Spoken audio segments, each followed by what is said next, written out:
Everything seemed perfect until that night at the company party.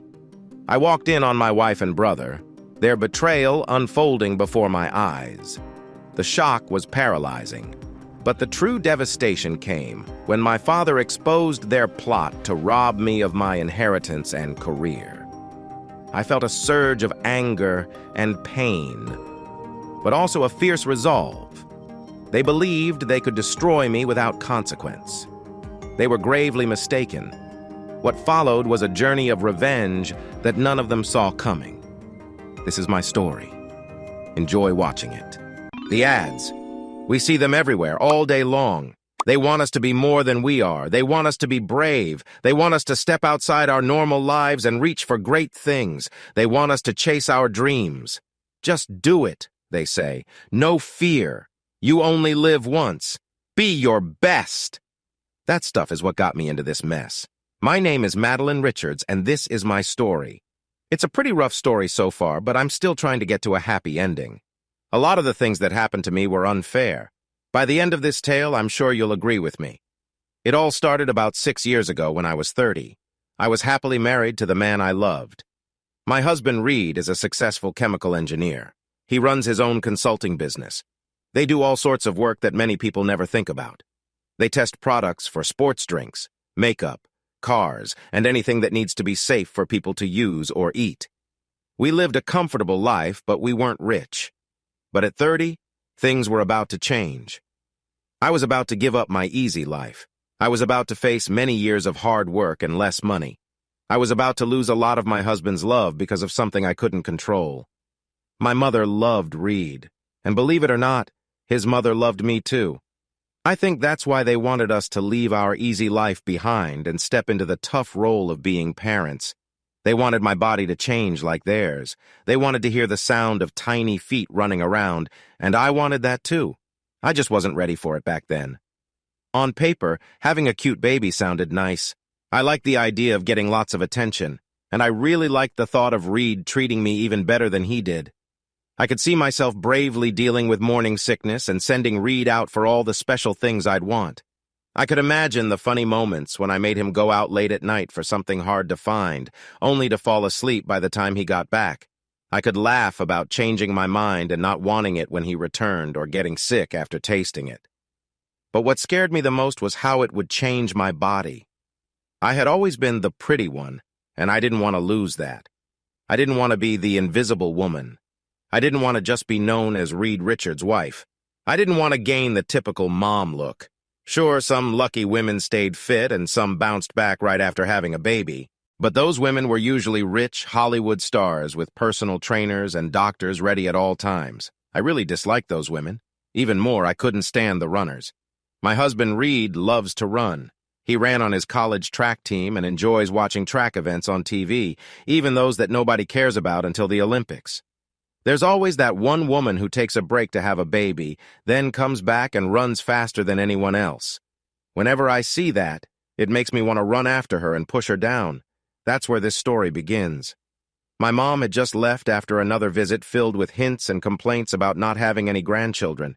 I was really angry. I could have told my mom to stop being annoying, but Reed supported her.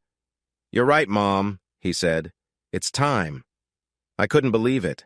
I watched her hug him while I stood there, feeling like they wanted to turn my body into a baby-making machine for kids I wasn't sure I wanted.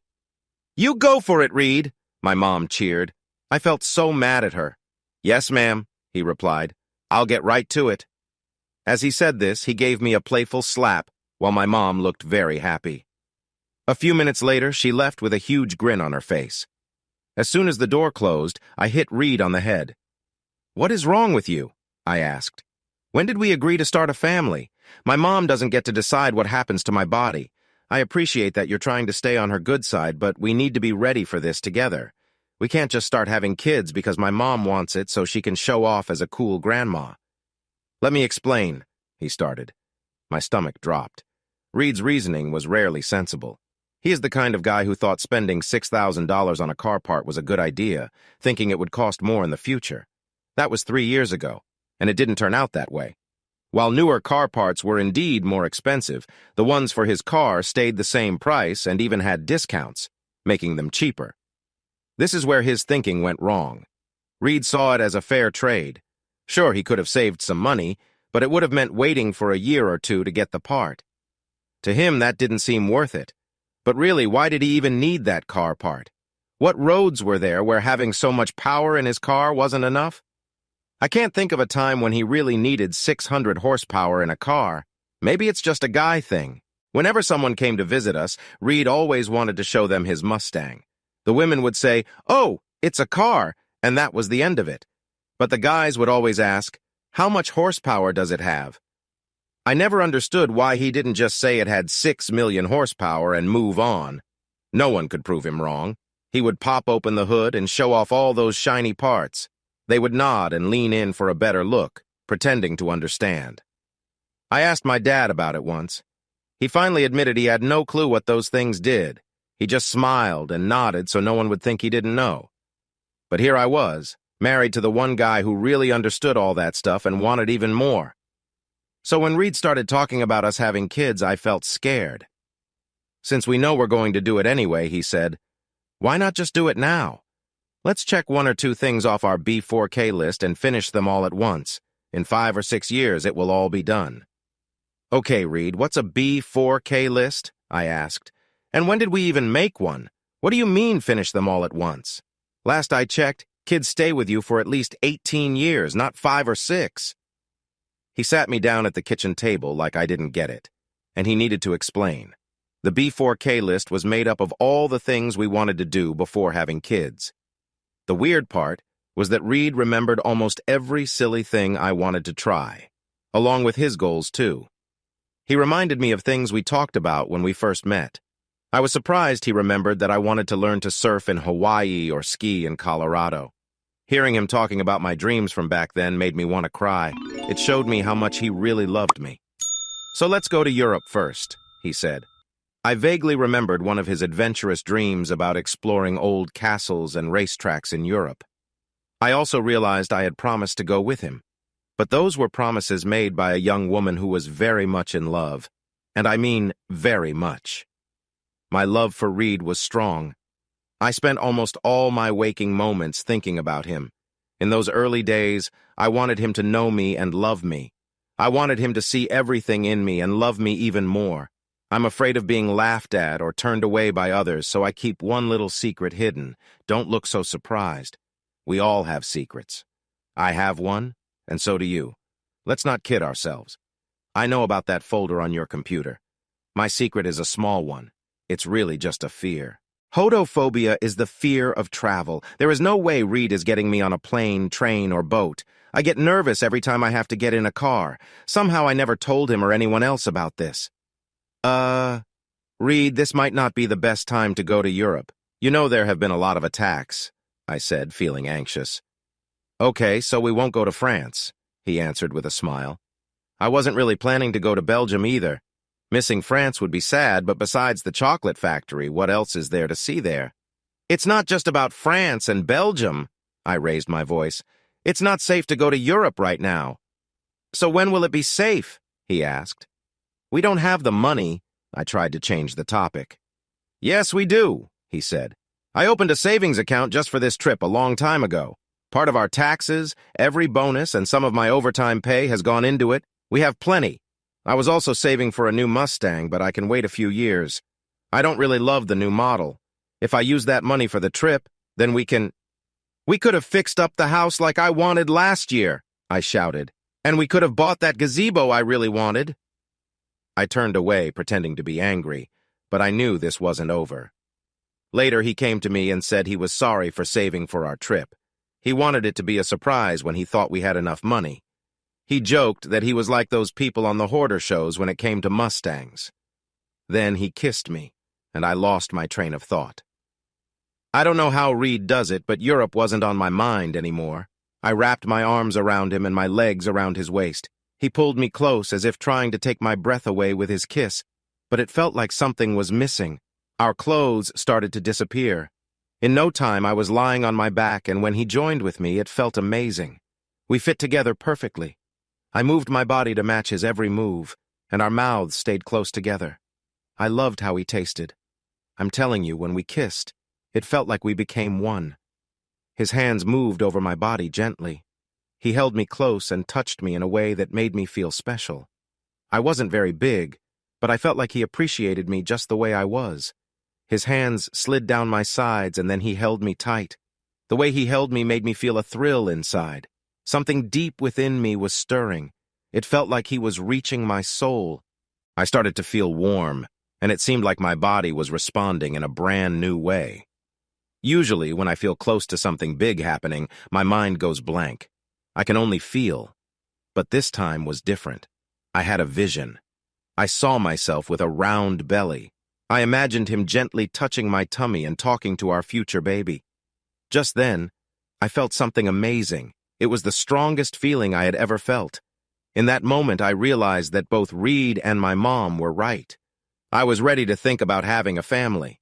I needed to stop taking my birth control pills and start choosing names. We soon fell asleep in each other's arms. In the middle of the night, I woke him up to share my feelings.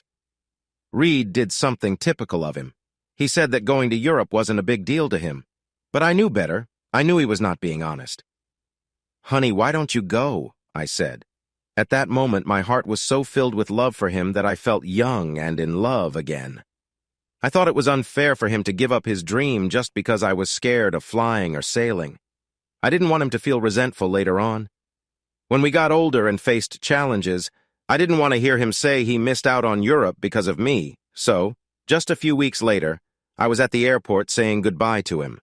I kissed him deeply, making everyone around us a bit envious. It was a kiss that showed how much we were going to miss each other. Older women nearby smiled, remembering their own young love. Younger women watched, wishing they could feel the same, and every man around us looked at me with admiration. I might not be the most beautiful woman, but I felt good enough. It wasn't just about looks. It was how I connected with Reed.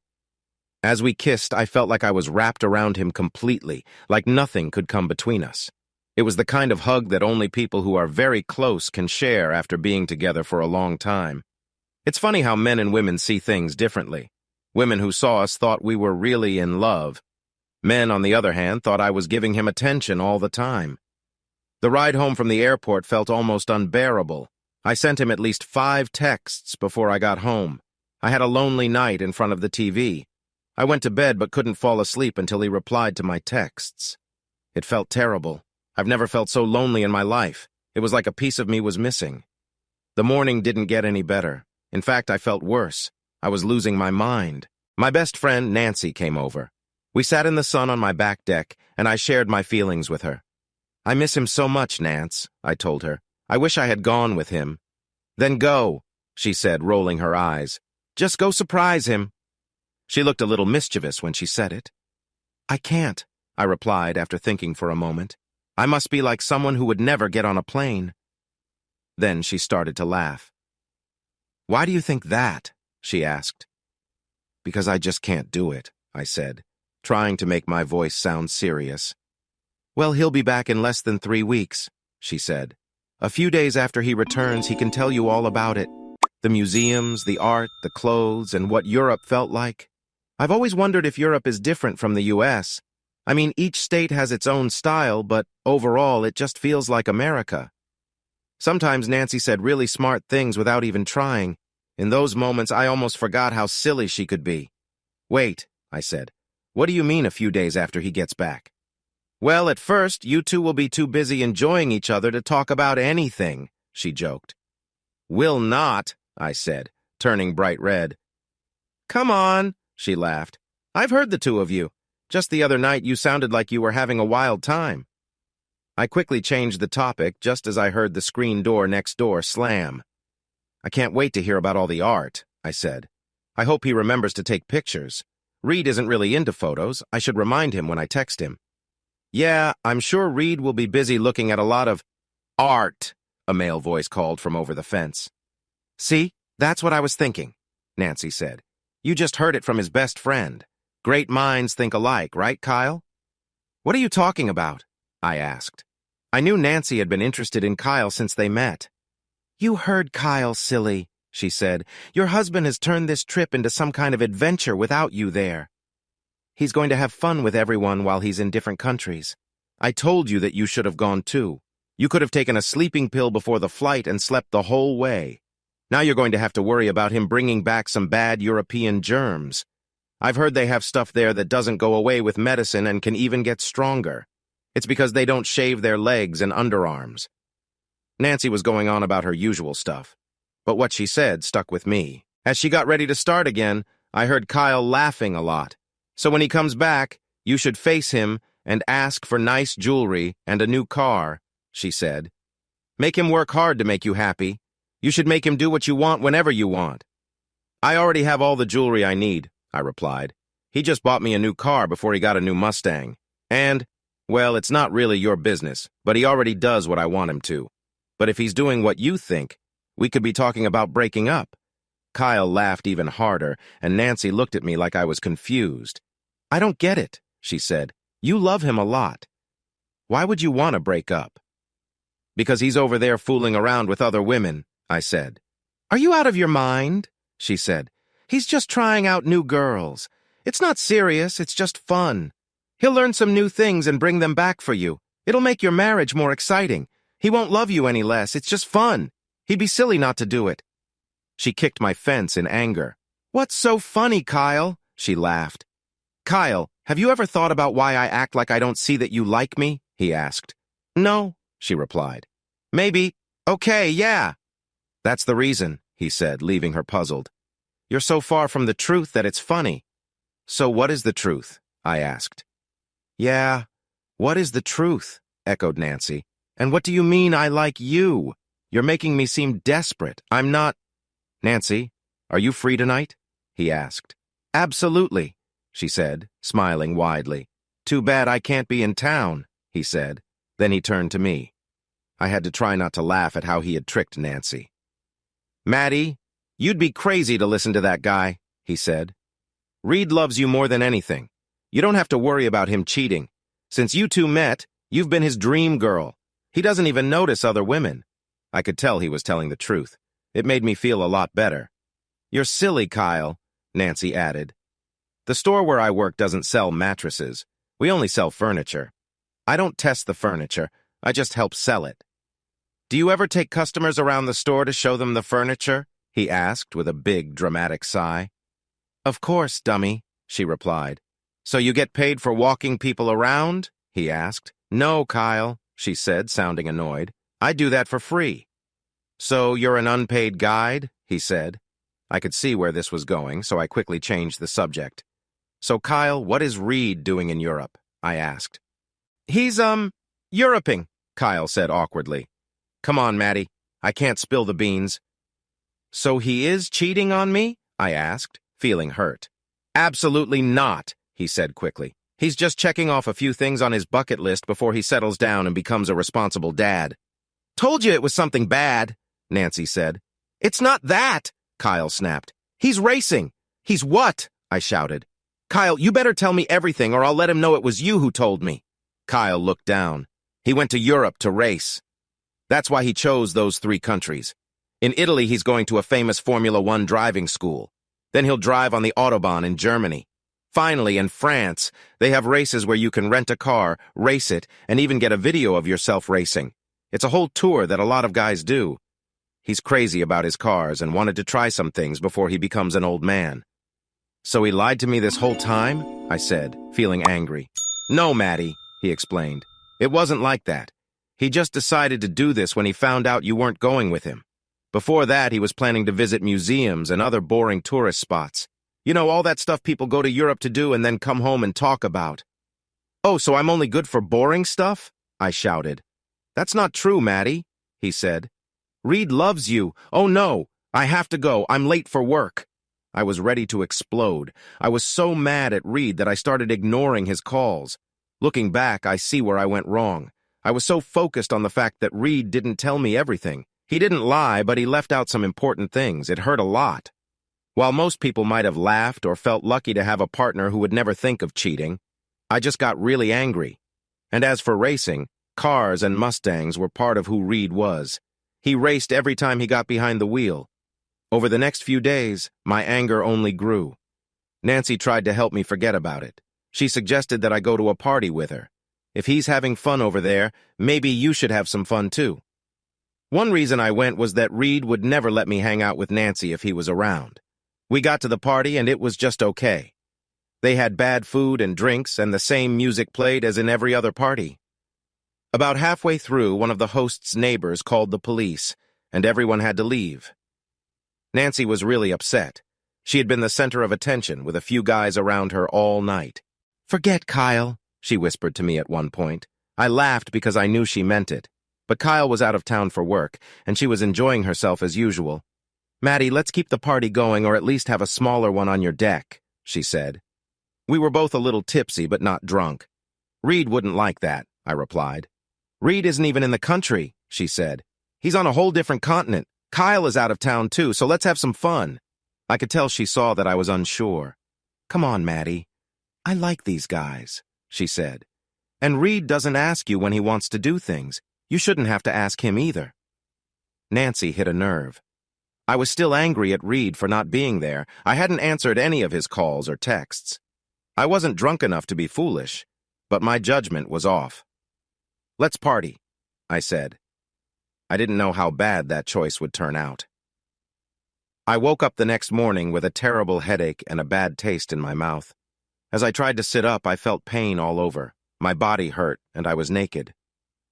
As I realized what happened, tears began to fall.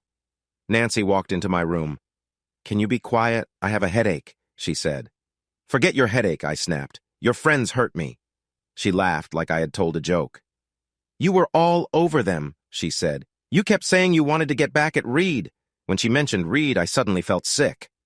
Nancy gave me a towel to wipe my face. "I cheated on my husband," I cried. "Maybe," she smiled. "But you were amazing. I can barely handle Roy. You took on all three of them. You're natural at it." "What I am is a mess," I shouted. "I'm a drunken mess who ruined her marriage." "Only if you get caught," she said. "Reed is in Europe racing. He won't ever find out." Thinking about Reed and what he was doing made me remember why I was so mad at him. He had been trying to call and text me the whole day before. I had been trying hard to ignore his calls. I got up and looked for my phone, but I couldn't find it. "You've always wanted to know about my life," Nancy said. "Now you see. How do you feel?" "I feel terrible," I replied. "Everything hurts. Your friends treated me really badly. They didn't care about me at all. I was just there for their fun." I felt sick again and threw up. For the next few days, my body started to heal. The bruises slowly disappeared, but my disappointment in myself and what I had done to my marriage grew stronger. Nancy looked at me with a new look of admiration. "I can't believe you went through that," she said excitedly. "What was it like?" "How should I know?" I answered. "I was really drunk. I don't remember anything." "That's why you should do it again," she said. "There is no way that will happen again," I told her firmly. "For years you've told me how amazing my life is," she replied. "This is your last chance. Soon you will be someone's mom. Reed is out there living his dreams, racing every day. Do you think he cares about what happens to you if he gets hurt out there?" I looked back at her, feeling anger rise again. "You won't be risking your life or health," she said, "and he won't find out, so you won't lose anything." "What if one of those guys likes me or starts talking?" I asked. "That won't happen," she assured me. "All three are happily married. 2 have kids. They aren't going to leave their families for you, Maddie. This is just about fun." "But why do they want me?" I paused. "Why?" "Because you're wild and will do things they can't get their wives to try," she said. "I'll call them." In the next few hours, my mind and heart fought over what I was about to do. On one hand, I knew it was wrong, but it was no worse than what Reed did, and it was less risky. Every time I thought about him, my anger returned. Reed knew I hated him driving fast. We had fought about it many times, especially when he wanted to race other cars to the next traffic light or on the highway. He changed when he got behind the wheel. His Mustang seemed to invite people to race. Every time someone saw that car, they would smile and rev their engines. "I'm sorry, but I can't assist with that. I'm sorry, but I can't assist with that. I'm sorry, but I can't assist with that." They weren't here for any special reason, Maddie. It was just about fun. It was like exercise, nothing more. I don't get why you were shouting that you wanted a baby or that Roy was yours. Roy is nearly 40 and losing his hair. He's not even handsome. Your husband cares for you like you're the only woman in the world, and he's better looking than those guys. You're being a bit crazy." "You are the one who convinced me to do this," I shouted back. "And you didn't even sleep with Roy." "I was going to be with the other two," she replied. "But I've never been with Roy. I tried a couple of times, but it hurt too much. I told you I could barely manage it, and I'm not foolish." "What do you mean?" I asked. "Look, Maddie," she said, "I know I seem a certain way, but I'm young, single, and cute. Right now I'm just having fun, but someday I will settle down with the right guy, just like you did. Kyle will give me a chance someday, and when he does, I want to be sure I'm good for him. And it works both ways. A normal guy will think you're too loose, and you won't feel much when he's with you. You seem to enjoy it when Reed is with you. Remember what I said about how you sound when he makes you happy? You didn't sound like that with Roy. At first it hurt, and then when you got used to it, you just wanted to finish. Then it went too far, and you seemed out of it. Are you going to be happy with Reed after that? So, no thanks. I'll stick to regular guys. I don't want to ever feel like it's not good when someone I love wants to make me feel special." I then realized that, as silly as she was, Nancy was right. I also understood that I had been the foolish one. I had a nearly perfect marriage until I listened to her, and my anger at Reed was also foolish. I had always known how much he loved cars. He loved going fast. His Mustang was his treasure. Other than me, it was the thing he cared about most. "Maybe you should let it go," she said. "As long as I've known you two, you've never stayed angry at him this long. He's probably going crazy." "Oh no," I said. "I should turn my phone back on. I bet I have tons of texts and voicemails." As soon as I turned it on, it updated. I had over 50 texts and 20 voicemails. I had expected more. Most voicemails were from my parents. A couple were from my club or friends. Except for the first 2 messages from Reed before I got mad, there were no voicemails from him. I quickly looked at the texts and saw that he stopped messaging me shortly after I got angry. There were a few messages and then nothing. "Maybe he got mad at you because you were mad at him," said Nancy. "Unless—" Her voice trailed off. "Unless what?" I asked quickly. "Maddie, racing is risky, and I know Reed drives well, but—" Tears streamed down my face again. I picked up my phone like it was my lifeline and called Reed. The phone rang and rang, but it never went to voicemail. I hung up and called him again, but got the same result. I tried again and again. Eventually, Nancy had to give me a sleeping pill to help me fall asleep. "Reed, so this is Europe." That was my first thought when I got out of the taxi and stood in front of my hotel. It had already been a tough day. My seatmate on the plane was really rude. I got up to stretch my legs, and while I was away, the flight attendant brought out drinks. They had asked us what we wanted earlier, so when they came to our seats, they were ready. My seatmate told the flight attendant he would watch my beer until I got back. When I returned to my seat after looking around the plane, I saw the people around me with their drinks. I spoke to the flight attendant. She told me the old man next to me had my beer. "Where's my beer?" I asked him. "What beer?" he replied. "The flight attendant said she gave you my beer," I told him. "She said you agreed to keep it for me." "I don't know what to say, buddy," he smirked. "It's probably a joke. Why would I want to hold on to your beer? I don't even know you. I'm not your servant or something. That lady tricked you." "Maybe I should call her over so we can figure this out," I suggested. "That sounds good," he said. "But let me ask you something first. Do you have a drinking problem? You're making a big deal over one beer. Toughen up, man. Just move on. It's just one beer. Seriously." The airport in Italy was terrifying. There were soldiers with dogs and guns everywhere. They take security very seriously. The hotel did not look like the pictures online. Well, maybe it did. Maybe it was like dating. You know how when you first date someone, you never see her without makeup? Then once you're close, you find out the face you liked is mostly covered with makeup.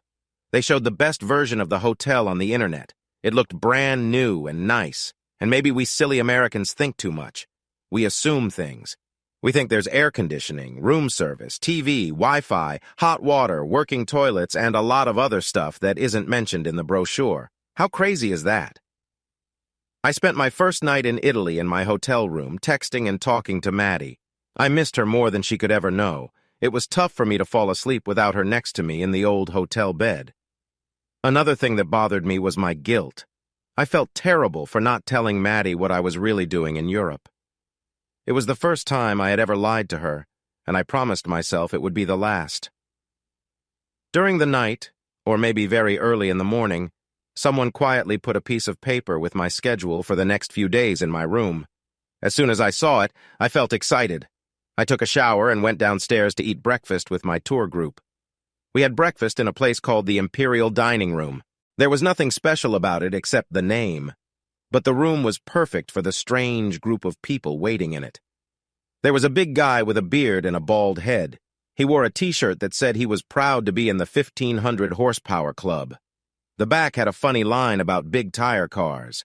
Next to him was another guy who looked almost exactly like Paul Walker from the neck up. He had the same hair color, the same haircut, and even a cheeky smile. But from the neck down, he looked like Vin Diesel if he only ate junk food. He had big, floppy arms and a big belly. Then he let out a loud fart that almost cleared the room. It sounded like a chainsaw starting. He laughed like Paul Walker, but then we all smelled it. He quickly moved to another table on the other side of the room, leaving a trail of smaller farts behind him. Someone in the back joked that he was from the farts and the flabbiest, and everyone laughed. A guy who looked quite normal sat down at my table and introduced himself as Luke Dribble.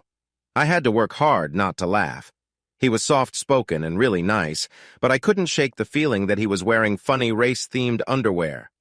There was also an Asian guy with a laptop and a Honda jacket, a British or Australian guy who kept talking about Jaguars, and a bunch of other odd characters. I felt a bit out of place. I probably should have worn my Mustang gear, but I wanted to enjoy this experience for what it was. I was here to learn about driving, not to show off my car. Plus, any real racing car could easily beat mine. It felt silly to brag about a regular car, even if it was modified, in a place filled with faster ones. It would be like telling a pro baseball player about your 5-year-old playing t-ball. Then the whole mood in the room changed. A serious-looking man in a suit carrying a lot of papers walked to the front of the room, but he wasn't the only one everyone was looking at. Behind him were 3 women. In that room full of men, they seemed like goddesses, and they knew it. The way they walked across the room showed they were confident. They could tell the men were watching them. The first woman had long, straight blonde hair. She was tall and thin, with beautiful blue eyes that looked sweet, but her bright red lips told a different story. She was like a dream girl that every guy wanted. She wore a tight leather outfit, like the kind women often wear at car shows. The second woman was also blonde, but she looked very different. She was almost a foot shorter. Her hair was curly and cut shorter. She had a curvy body and stood out when she walked. Her expression suggested she was looking to flirt with someone, probably one of the guys in the room that night. She was the type of woman that guys found very attractive but weren't serious about. She also wore a leather outfit, but it barely fit her curves. The last woman had long, dark hair tied back in a ponytail. She was in between the first two in body shape. She had bigger breasts than the first woman, but smaller than the second. She had a tiny waist and a nice shape, too. She wore jeans and a t-shirt. When they reached the front of the room, the dark-haired woman sat at a table nearby. The man began to talk about what we would do in the upcoming weeks. Most of the guys were distracted, focused on the 2 women on stage. It turned out they were assistants who would help keep us on track and motivated. Then came the big surprise. The dark-haired woman was one of us. She was a driver. The next morning, we would get assigned cars and begin our lessons and practice. I suppose the rest of the afternoon was meant for us to get to know each other. As I expected, most of the guys rushed to talk to the women. They quickly surrounded them, all 18 of them. The 19th guy was me. I chose to step outside and explore some sights in Rome. I wanted to take photos to send to Maddie. Some of the places I saw were so lovely that I wished she could have joined me. I realized I should have been upset about her lying to me for so long about her fear of traveling. Now, many of the times when she acted strangely about vacations or family visits made sense. I had often thought it was just her mood or her being her usual self. But now everything made sense. Like I said before, I should have been angry, but honestly I felt flattered. Maddie cared for me so much that she hid her fear from me because she was more afraid of losing me than she was of traveling. And the truth is, she was really scared of travel. Maybe I loved her too much. Maybe I was just making excuses for her.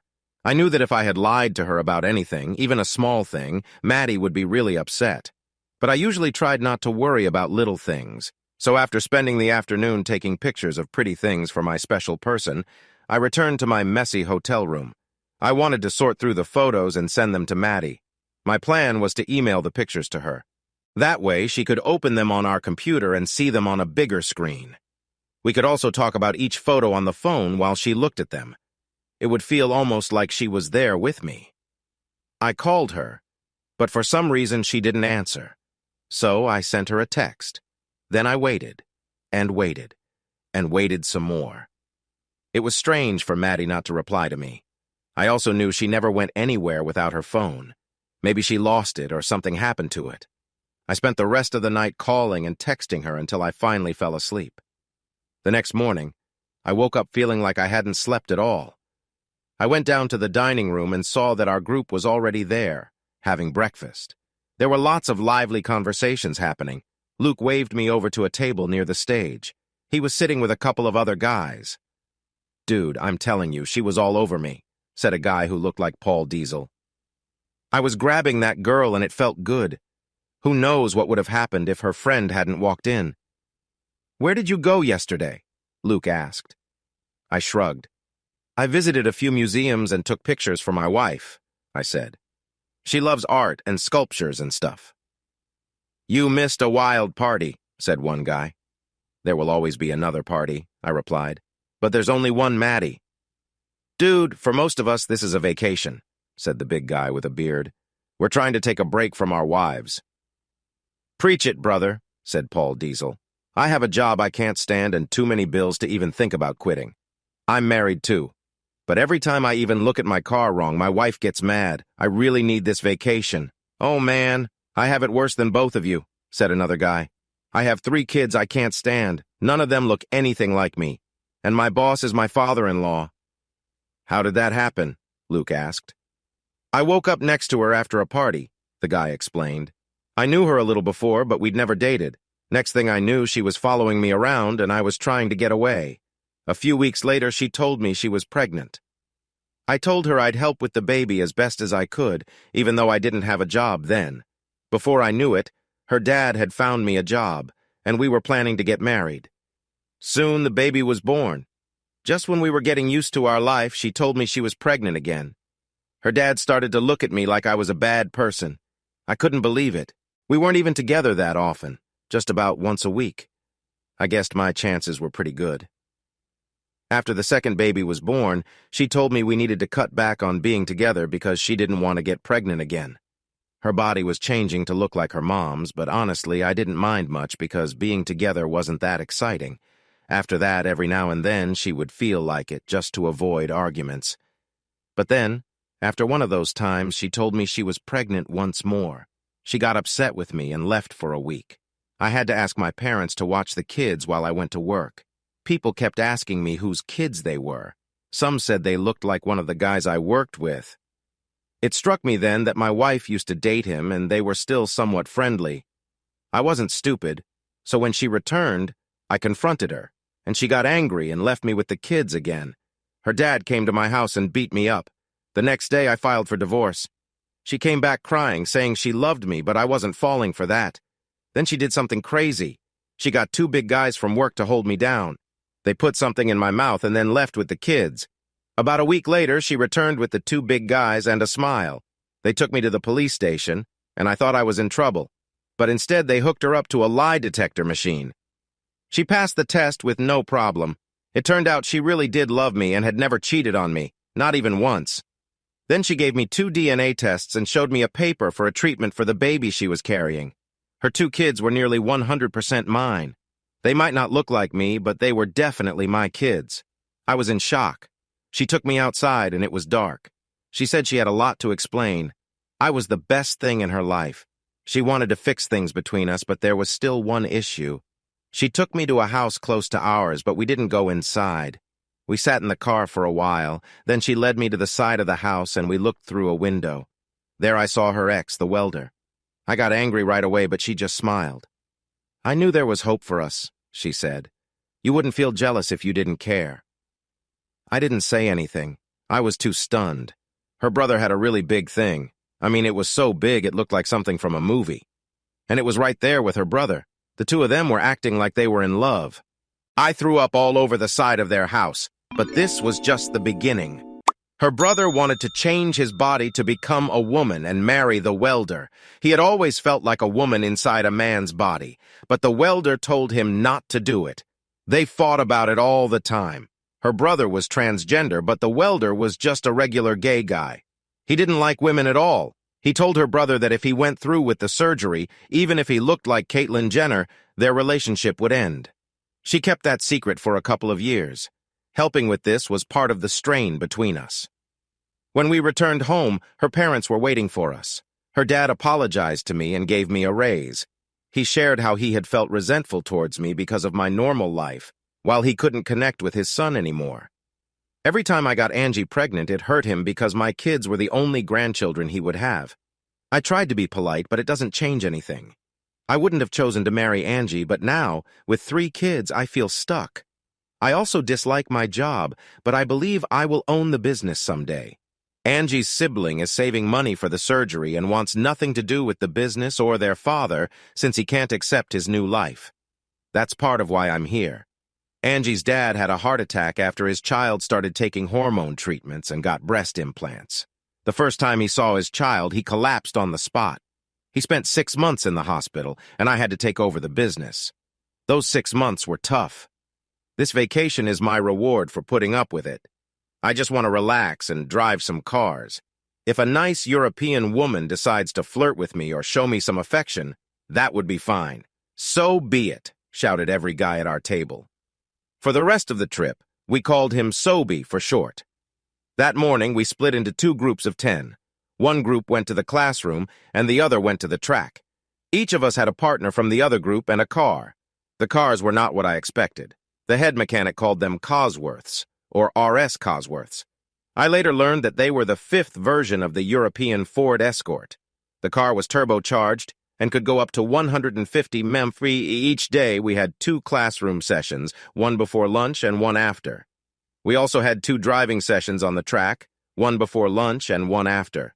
Before we started each day, we gathered in the classroom for a group discussion. At the start of the week, we practiced a lot. The goal was to learn about ourselves, our cars, and our fellow drivers. On Friday, we would each take 3 laps around the track. The best 5 drivers from each group would race for 10 laps on Saturday morning. The winner would get to practice on Saturday afternoon and drive as a backup in the local Formula One race on Sunday. On Monday, we were heading to Germany. On our first driving day, Tuesday, I realized that one of the drivers from Asia was not a good driver. He was much better at connecting his computer to the car to find out what was wrong with its engine. Paul Diesel and a big guy with a beard were street racers. They were used to driving cars with a lot of power, but they only raced in a straight line. The idea of going around corners or doing multiple laps was new to them. Even my friend Luke had some trouble. He was great on straight paths and could turn left very well, but he took right turns so slowly that it felt like he was taking his time. I was doing okay. I often ranked near the top in our group, but I knew I could do better. The issue was that I really missed Maddie. Every day I spent my time away from the track calling and texting her. Every night I tried even harder to reach her. Feeling desperate, I finally called my best friend Kyle. I wanted Kyle to go to my house and see what was going on with Maddie. Unfortunately, he was often away for work, but he gave me a great idea. He reminded me about my home security system and that we had cameras all around the house that I could check on my phone. I could also look back at the footage for the last 24 hours. Maddie and I used to check on the house when we first got the system, but after having it for a couple of years, we both pretty much forgot about it. I lay down on my bed and took out my phone. Just as I was about to turn it on, I heard a knock on my door. "It's open," I shouted. "Hey, Reed, we're going to the bar down the street. You've never come with us, so I thought maybe I'd—" He started. "Thanks, Sobe," I said, "but I'm in the middle of something." "Calling your girl again?" he joked. "You two must really be in love." "We are," I smiled. Just thinking about Maddie made me happy. She might not be a supermodel, but she's pretty and she's all mine.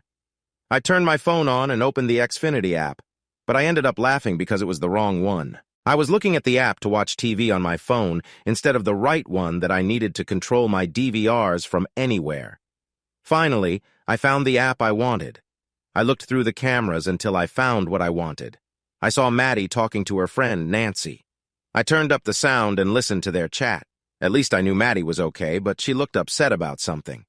I checked the other cameras around the house. It was just Maddie and Nancy there. I really wanted to hear what they were talking about and why Maddie seemed angry with me. Then, I had an idea. I went to my suitcase and took out my earbuds. With them, I could make the sound louder and understand what they were saying. At first, I thought Nancy was talking about a guy she had been with. It didn't surprise me. Nancy was always chasing after men. That was one reason I didn't like Maddie spending time with her. I didn't want anyone thinking my Maddie was like that.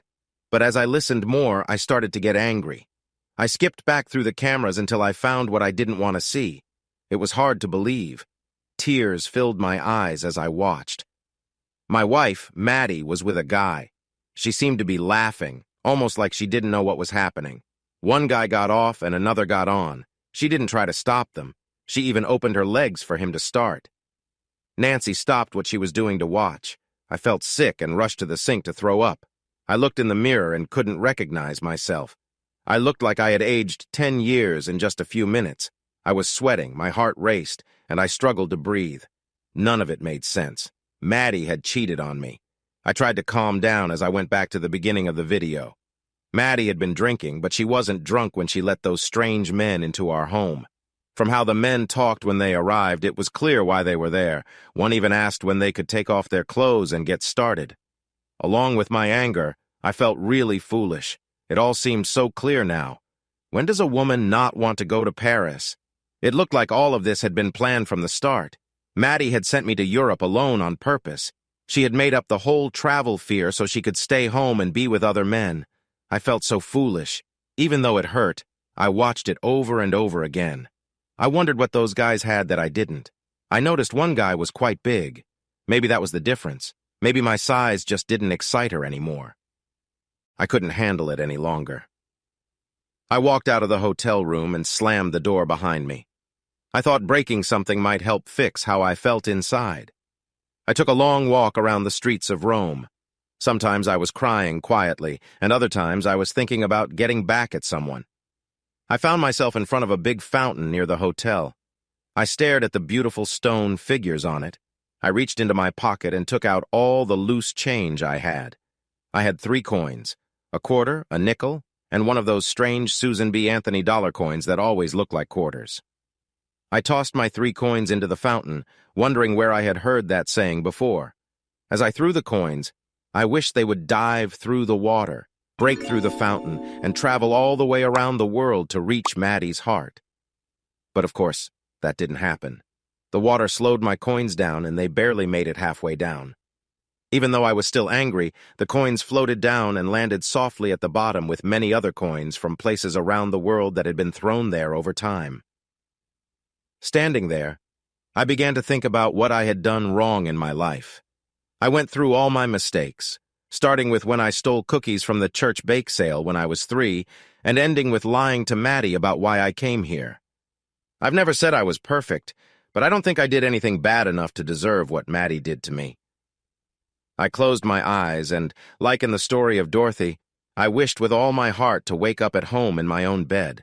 I wanted it to all be a dream, and for Maddie to be there, waking me up for work. It was all a dream. It was all a dream, I kept saying to myself. What was all a dream? I opened one eye and looked toward the voice beside me. "Oh, hi," I said. "So is this what you do every night?" she asked. I just stared at her. "Did I interrupt something?" she asked, looking at me closely and making a funny face. "Are you crying?" she asked, surprised. "No," I replied quickly. "There's just smoke in my eyes." "You don't have to worry," she said. "I won't tell anyone. I know how guys are. If I told them you were out here crying, they wouldn't stop talking about it." "It doesn't matter to me," I said. "I'm going home first thing in the morning. I have some things to take care of." "Did your wife tell you to come home?" she asked. "My wife doesn't control me," I said, feeling defensive. "There's nothing wrong with that," she said. And hey, you don't need to get mad. I can leave if you want. I'm not making fun of you. When I heard you talking yesterday at breakfast, I thought you sounded like the coolest guy there. Huh? I replied, surprised. Why? You're the only guy here who is honest about being married. You really act like it means something. You don't brag about having a supercar back home, and you're one of the best drivers here. Thanks, I replied. So why aren't you, over there with your friends? I asked. Sarah and Jackie aren't my friends, she said. I know them from last year. They are too wild for me. I share a room with them because it's cheaper, and some places we go don't have many options for women. I also need someone to talk to, away from all the guys. You have no idea how hard it is being the only woman in a group like this, she said. I came here to be a better driver, just like everyone else. But I also have all the guys trying to flirt with me. I just looked at her. Okay, I know that look, she said. I'm not like Sarah and Jackie. That's why I'm here now. Their silly contest has made me leave our room. What contest? I asked. The two of them bet 500 euros on which one can hook up with the most guys in the group by the end of the tour, she explained. They both have guys in their beds right now. That's why I'm out here. We sat by the fountain and talked for a few hours. It was after midnight and we both needed to wake up early for the next day's events, but neither of us wanted to go to bed. I didn't want to sleep because I knew what would be on my mind. I wasn't sure why she didn't. Reed, I think you should think again about going home, she said. I promise I won't tell anyone about you crying. I know you're not ready to talk about what your wife did, but when you are, I'm here if you need me. She smiled at me for the first time. But whatever it is, you said this was a once-in-a-lifetime trip for you. Why give it up because of someone else's mistake? I know she probably called you and said to come home, or she threatened to leave you if you didn't, right? Don't give in to that. If you start giving in to demands like that, you will always have to give up what you want to keep her happy. Trust me. I know. I don't think you... I started. Trust me, Reed, she said. I was married too. He couldn't handle that I was a better driver or knew more about cars. This is my second time on this tour. Last year, he said he'd leave me if I went, but I did anyway. He didn't leave me. He just said that now that I got it out of my system, I could settle down and be a good wife. I guess my driving scared his fragile ego. I found out that he had been cheating on me with his secretary, so I divorced him and decided to join the tour again. I thought Italians and Europeans in general were more open about cheating, I said. I'm not Italian, she replied. I guess it's the dark hair, huh? I'm a third-generation Mexican-American, silly. I was born and raised in Boston. I'm sorry, I said. I didn't mean to upset you. Reed, you didn't upset me, she smiled. But what you said is the same thing my jerk of a husband thought. He thought we could go to counseling, talk about our feelings, and forget what he did. He kept saying it wasn't the end of the world, and that our marriage could stay strong if we worked through it. I guess he didn't get it. A marriage is really just a partnership. It's a deal between two people. Maybe we could adjust the deal to try and keep the partnership. But the love and trust I had for him was gone, and could never come back. She shook her head, and I just looked at her. I know it seems wild, she said. My family was shocked. Our women are supposed to stick by their men no matter what. They all said, Maria, you have to forgive him. But I knew deep down that I deserved better. I want someone who will love me like you love your wife. I was really jealous of her when you told the guys about going to the museum to take pictures for her. The way you smiled whenever you talked about her. She's a lucky woman. You should still hold your ground, though. Enjoy this vacation. Maybe the time apart will help her see how lucky she is. Oh, look, there's the bat signal. Huh? I replied. My roommates just blinked the lights in our room, she said. I think they're done for the night. Will I see you at breakfast? Of course, I said with more excitement than I felt. I went back to my hotel room and saw my phone on the bed where I left it. I turned it off and packed it in my suitcase. Then, I went to bed. I tossed and turned all night. I dreamed about Maddie doing awful things. In my dreams, I saw her cheating on me over and over. I saw her with other guys while she got ready for our wedding. I dreamed that she was with the hotel staff during our honeymoon. I even dreamed she was with my boss, our fathers, and Kyle. I woke up long before breakfast and stayed awake because I didn't want to sleep anymore. I was afraid of what I would dream next. While I showered, my mind started to clear up the situation as I knew it, not as I imagined it. Those dreams were just that, dreams. They were made-up visions caused by the hurt of what I found out. None of those things were real. Maddie's guilt about cheating on me and her claims that she felt terrible about it made me believe this was the first time. I really thought that. I also believed that alcohol played a big part in this. Maddie went from sending me messages about how much she missed me to being with several other men. It was confusing. She must have been very drunk. Big questions filled my mind. Could we save our marriage? Maria had said there was a difference between being in a relationship and being married. I wondered if that was true. Can you really separate them? Then I had a thought. The main reason we were getting rid of things on the B4K list was about kids. Both of our moms had been urging us to start a family. A chill ran down my back. What if this had all happened after she got pregnant? I would have felt trapped. It would be just like what Maria's ex-husband said. The marriage would become just a way to give our kids a good life. I would have to pretend to be happy for our children. There would be no love left, no trust between Maddie and me, just a fake marriage for the sake of our kids. Would Maddie keep cheating? Would I look for love elsewhere? How long would we keep pretending? We might have to stay together until our youngest was at least 15 or 16. And if she cheated after we had a child, we would only have one. There's no way I could have another child with someone who cheated on me. Maddie had always said we should have at least 3 kids. She might have been lying about that too. Suddenly the alarm on my watch rang, pulling me out of my thoughts. I realized 2 things. First, I needed to stop thinking about all this and eat breakfast to have enough energy to drive. Second, my life was a mess. Everything was uncertain. I had no idea what would happen in 2 weeks when I got back home. Nothing would ever be the same again. A lot would depend on Maddie. If she was honest and told me what happened, maybe we could work things out over time. If not, we were done for. When I first arrived here, my marriage was the strongest part of my life. It was what I relied on. My love for Maddie was my safe place during tough times. At that moment, I realized everything had changed. Coming here to race was no longer just a fun break. Now it felt much more important. It was all I had left. I just needed to get into a car and drive. I went down to breakfast and got a tray this time instead of just coffee. I picked up a bowl of fruit and was surprised to see they had bacon. I took 6 slices. "Forget my cholesterol," I said louder than I meant to. "Fine by me," shouted someone behind me. I grabbed 2 more slices of bacon. I also got juice to drink with my coffee. I had read that cherry juice might help lower cholesterol, so I thought it could be a good choice. I walked to the table where I usually sat with my friends Luke, Paul, Todd, Hoshi, and Sobi. Our table was great because no one else wanted to sit there. We always had a place to sit. The closer you sat to the girls' table, the harder it was to get a seat. Some of the guys sitting next to the girls had to arrive an hour early. They often had to get their food early, too. If they left to get food, someone else would take their spot right away. Even then, they faced problems.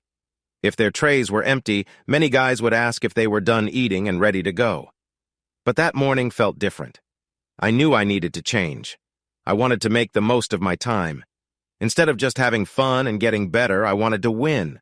I wanted to win at everything. Little did I know, bigger changes were coming for me. As I sat down, my friends started teasing me. "Wow, did you take the whole pig?" Todd laughed. "Leave him alone," Sobi said. "His wife just told him she's pregnant. He's eating for 3. We all laughed, and even though I was still feeling hurt about what Maddie had done, it was funny. I laughed until I was surprised by a hug from 2 arms. "I'm so glad you're here," Maria said, as my friends looked shocked. "Are you going to be okay?" Guys all around the room were staring to see what was happening. Maria pushed her way in and sat down next to me. In her special way, she fixed my plate. She separated my mountain of food into 2 neat piles. My 8 slices of bacon became 2 neat piles of 4. She saw an extra fork on Sobi's tray, reached across the table, and everyone watched in surprise. Maria had changed from her usual fitted jeans. She wore loose white capris that looked nice on her. She also had on a V-neck t-shirt, and when she leaned over to grab the fork, she revealed a little more than usual. She took the cover off my bowl of fruit and put 2 forks in it. "We could have shared 1 fork," she smiled. "But this is better.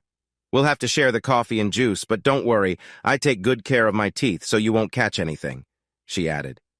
Next thing I knew, she was eating bacon too. She picked up her fork and stabbed a piece of pineapple. For the next 20 minutes, we ate and drank coffee and juice while it felt like everyone else in the room was watching us. At one point, Sarah, the tall blonde girl, came over to ask Maria something.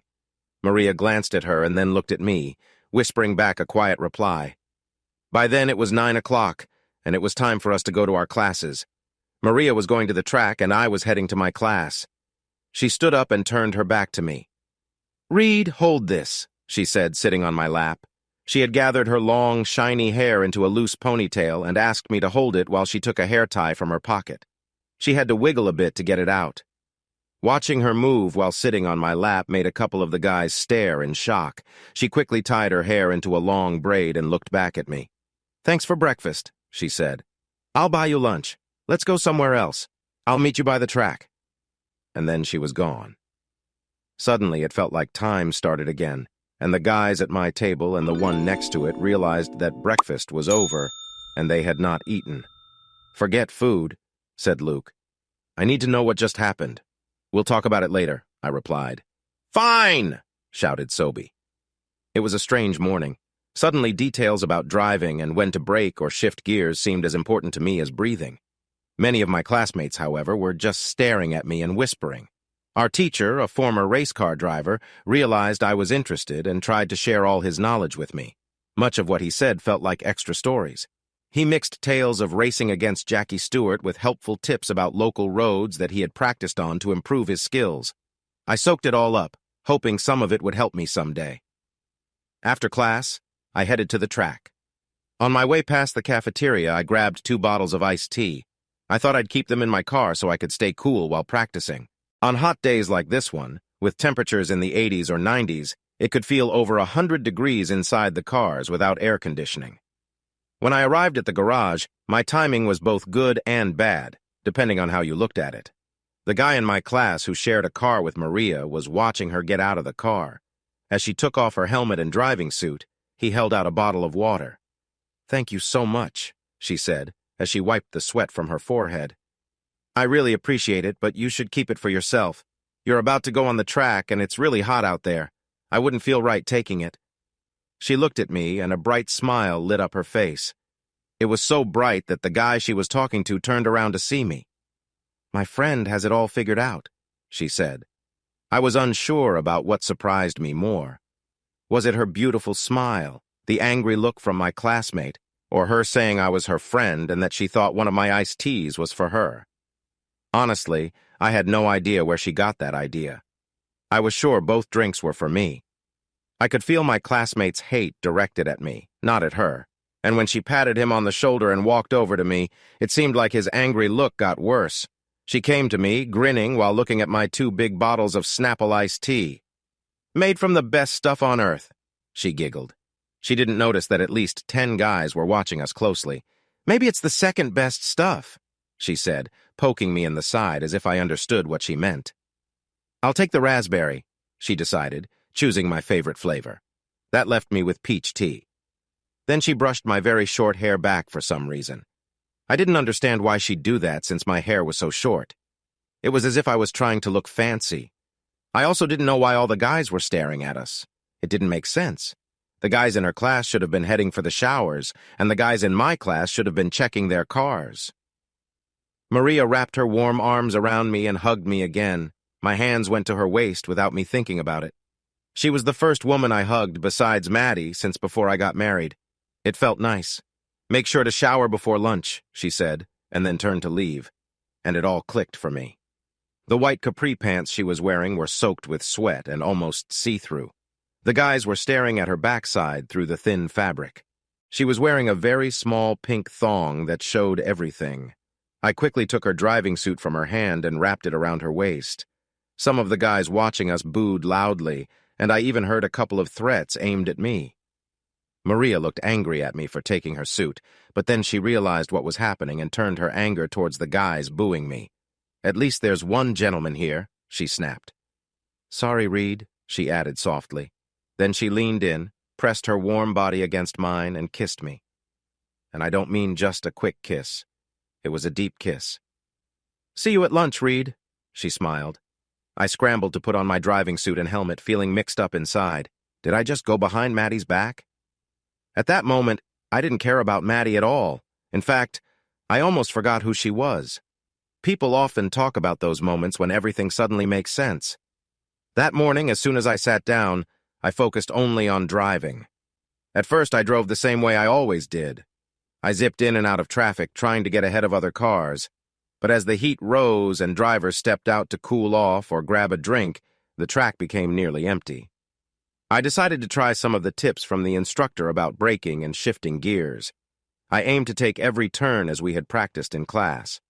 After a few laps, I started to feel good about my driving until I heard my name over the loudspeaker they used to call us or correct us. "Richards, what are you doing? Get over here now." It was the first time I heard Ian, our stern track manager, use strong words with me. Usually, he let us be unless we were driving too recklessly or not letting faster cars through. Even then, he just told the person to take a break. As I pulled my car off the track, many guys looked at me, some smiling and others trying not to laugh. Those who tried to hide their laughter were still chuckling, but they were nice enough to keep it quiet. I took off my helmet and opened my suit to get some air. It was even hotter now than when Maria was on the track. I was sweating a lot. I walked into the control room looking for Ian. He was at his computer checking the data as usual. A long brown cigarette dangled from his lips, mostly burned down to ash. "What got into you?" he asked. "Sorry, Ian, I lost focus. I was just practicing what we learned in class and got into a rhythm. I'll do better next." "What's the track record for students in an RS Cosworth?" He cut me off. "I'm sorry, Ian. They told us on the first day, but I forgot," I admitted. "You shouldn't have forgotten it," he replied with a bit of sarcasm. "You just broke it twice. If you keep driving like that, you might have to do more than just a few laps on Sunday. And what we have planned for next week might suit you just fine. Go take a shower." As I left the control room, I saw Jackie in the hall. She waved, and I waved back before heading to get my gear. I really needed a shower, and I didn't want Maria to wait for me. "Hey, slow down!" I heard from behind. I turned to see Jackie rushing to catch up. Watching her run was amusing. Her movements were awkward, and it looked like she might lose her balance at any moment. "Hey, Reed, you should join us at the club tonight," she said, a bit out of breath. "I'm not really into drinking and partying," I replied. "I stopped doing that in college, but thanks for asking." "You might want to try it," she said, playfully showing off her figure. "You never know. Something good might happen." "I'll think about it," I said, holding back a laugh. Jackie was clearly trying to impress her friend Sarah. I felt a bit bad for her, though. If she thought she needed to win a contest with me, she was wrong. Even after what happened with Maddie, I wouldn't cheat. After that, I took a shower and got myself cleaned up and smelling nice. I told myself to relax. I was just going to lunch with a friend or a coworker. I tried to stay calm, like a popsicle in the snow on a cold day. That was until I saw her. She walked past the cafeteria towards my room. It didn't seem fair. She had left her hair in a braid until she showered.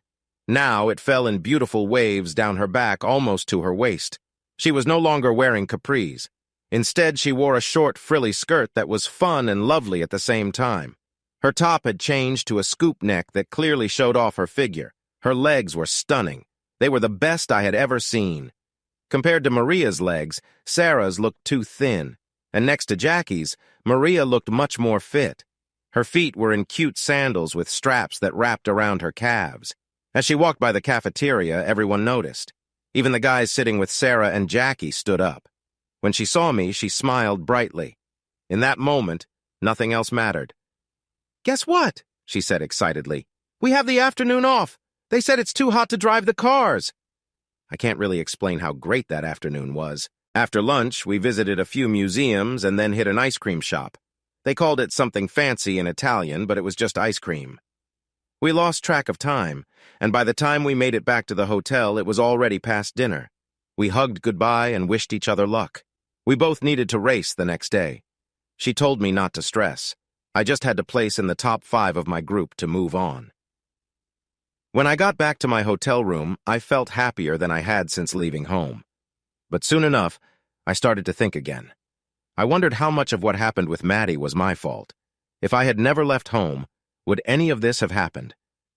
After thinking it over, I had to accept that if I had stayed home, things might not have turned out this way.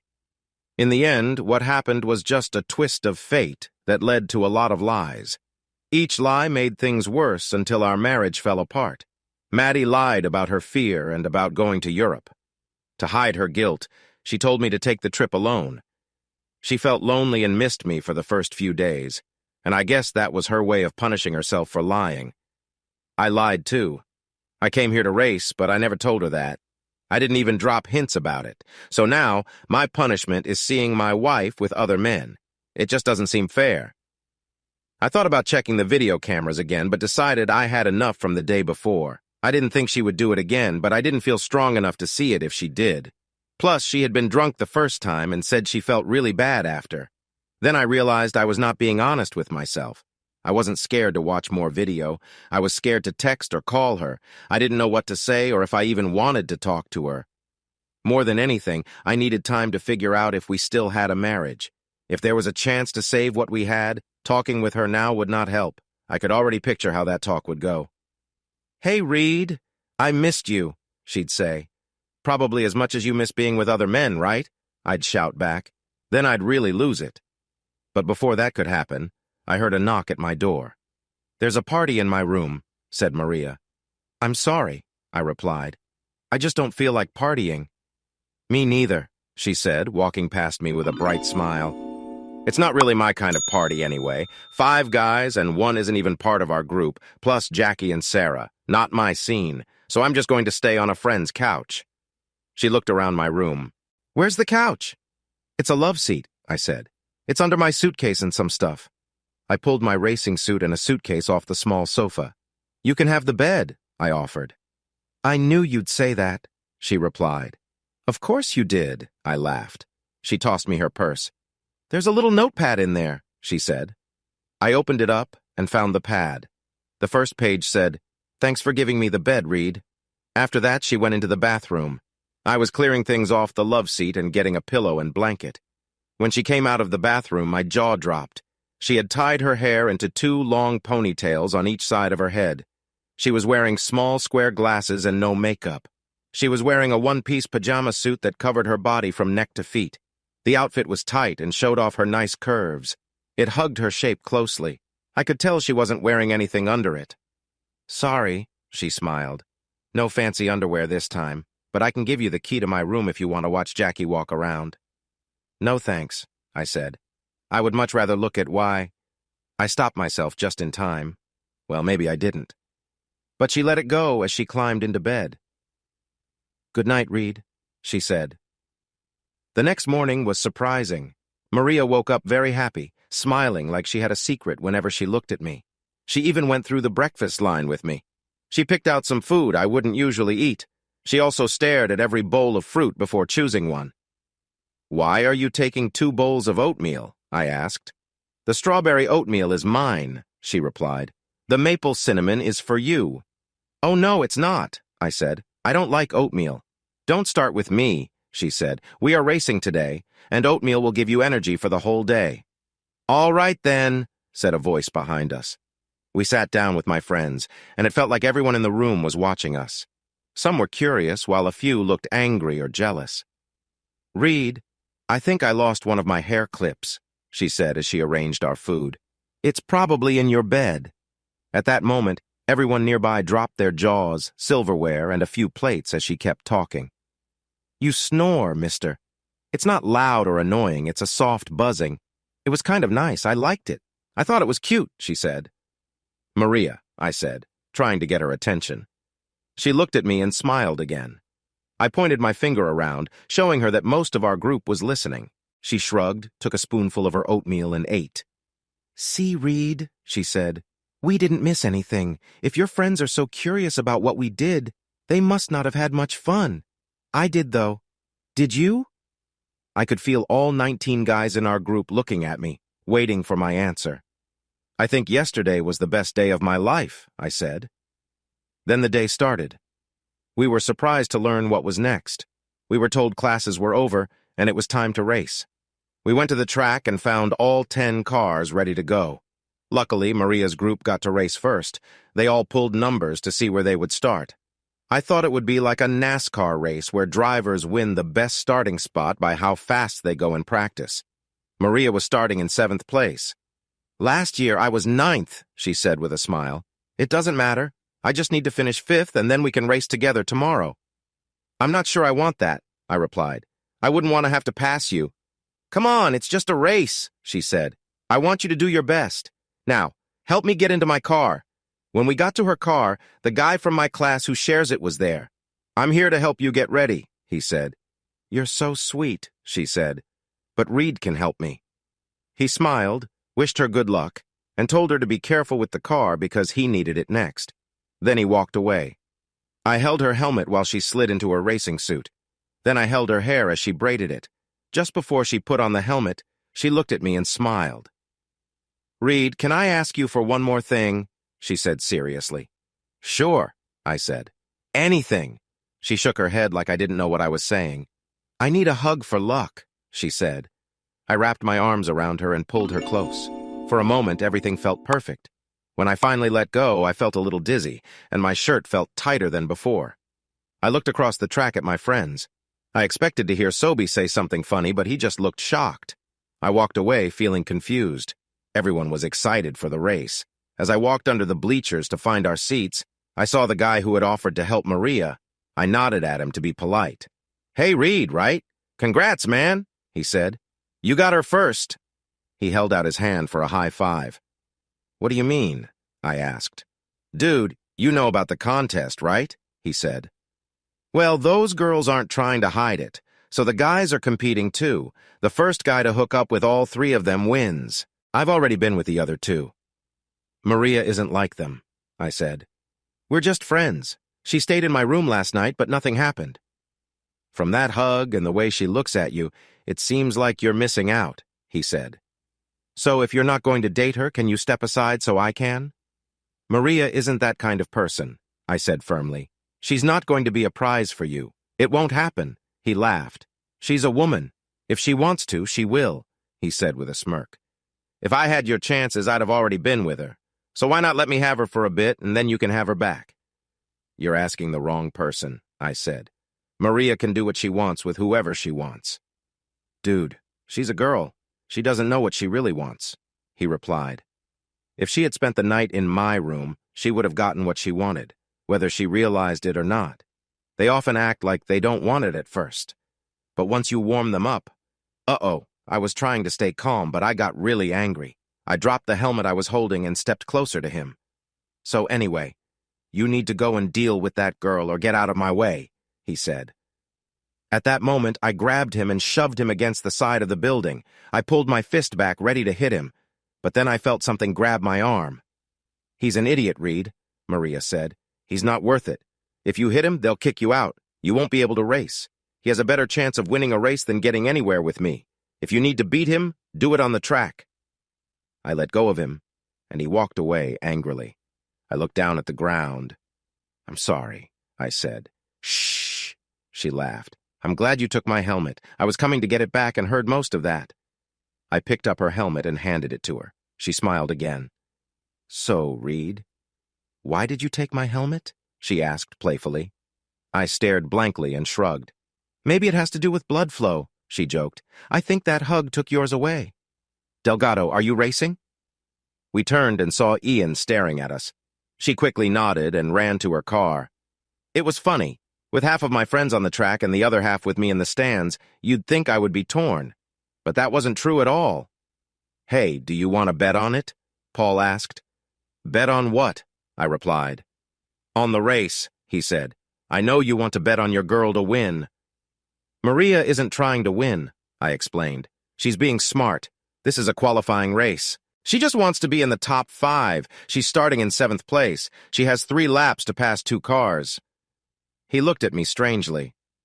"This isn't really my kind of racing," he said.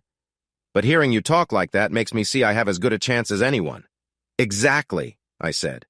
"And you should watch these guys because if you make the top 5, you'll be racing them tomorrow." Maria was good. She was a little messy on the curves, but not worse than the guys. In fact, she was better than some, and she really knew how to speed. On the first lap, she moved up a spot and was now in 6th place. She just needed one more position to reach her goal.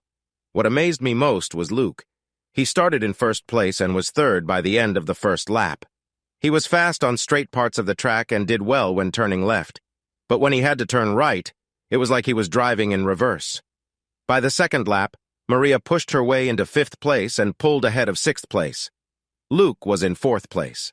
The last lap was exciting. Drivers kept changing positions, and it was tough for some.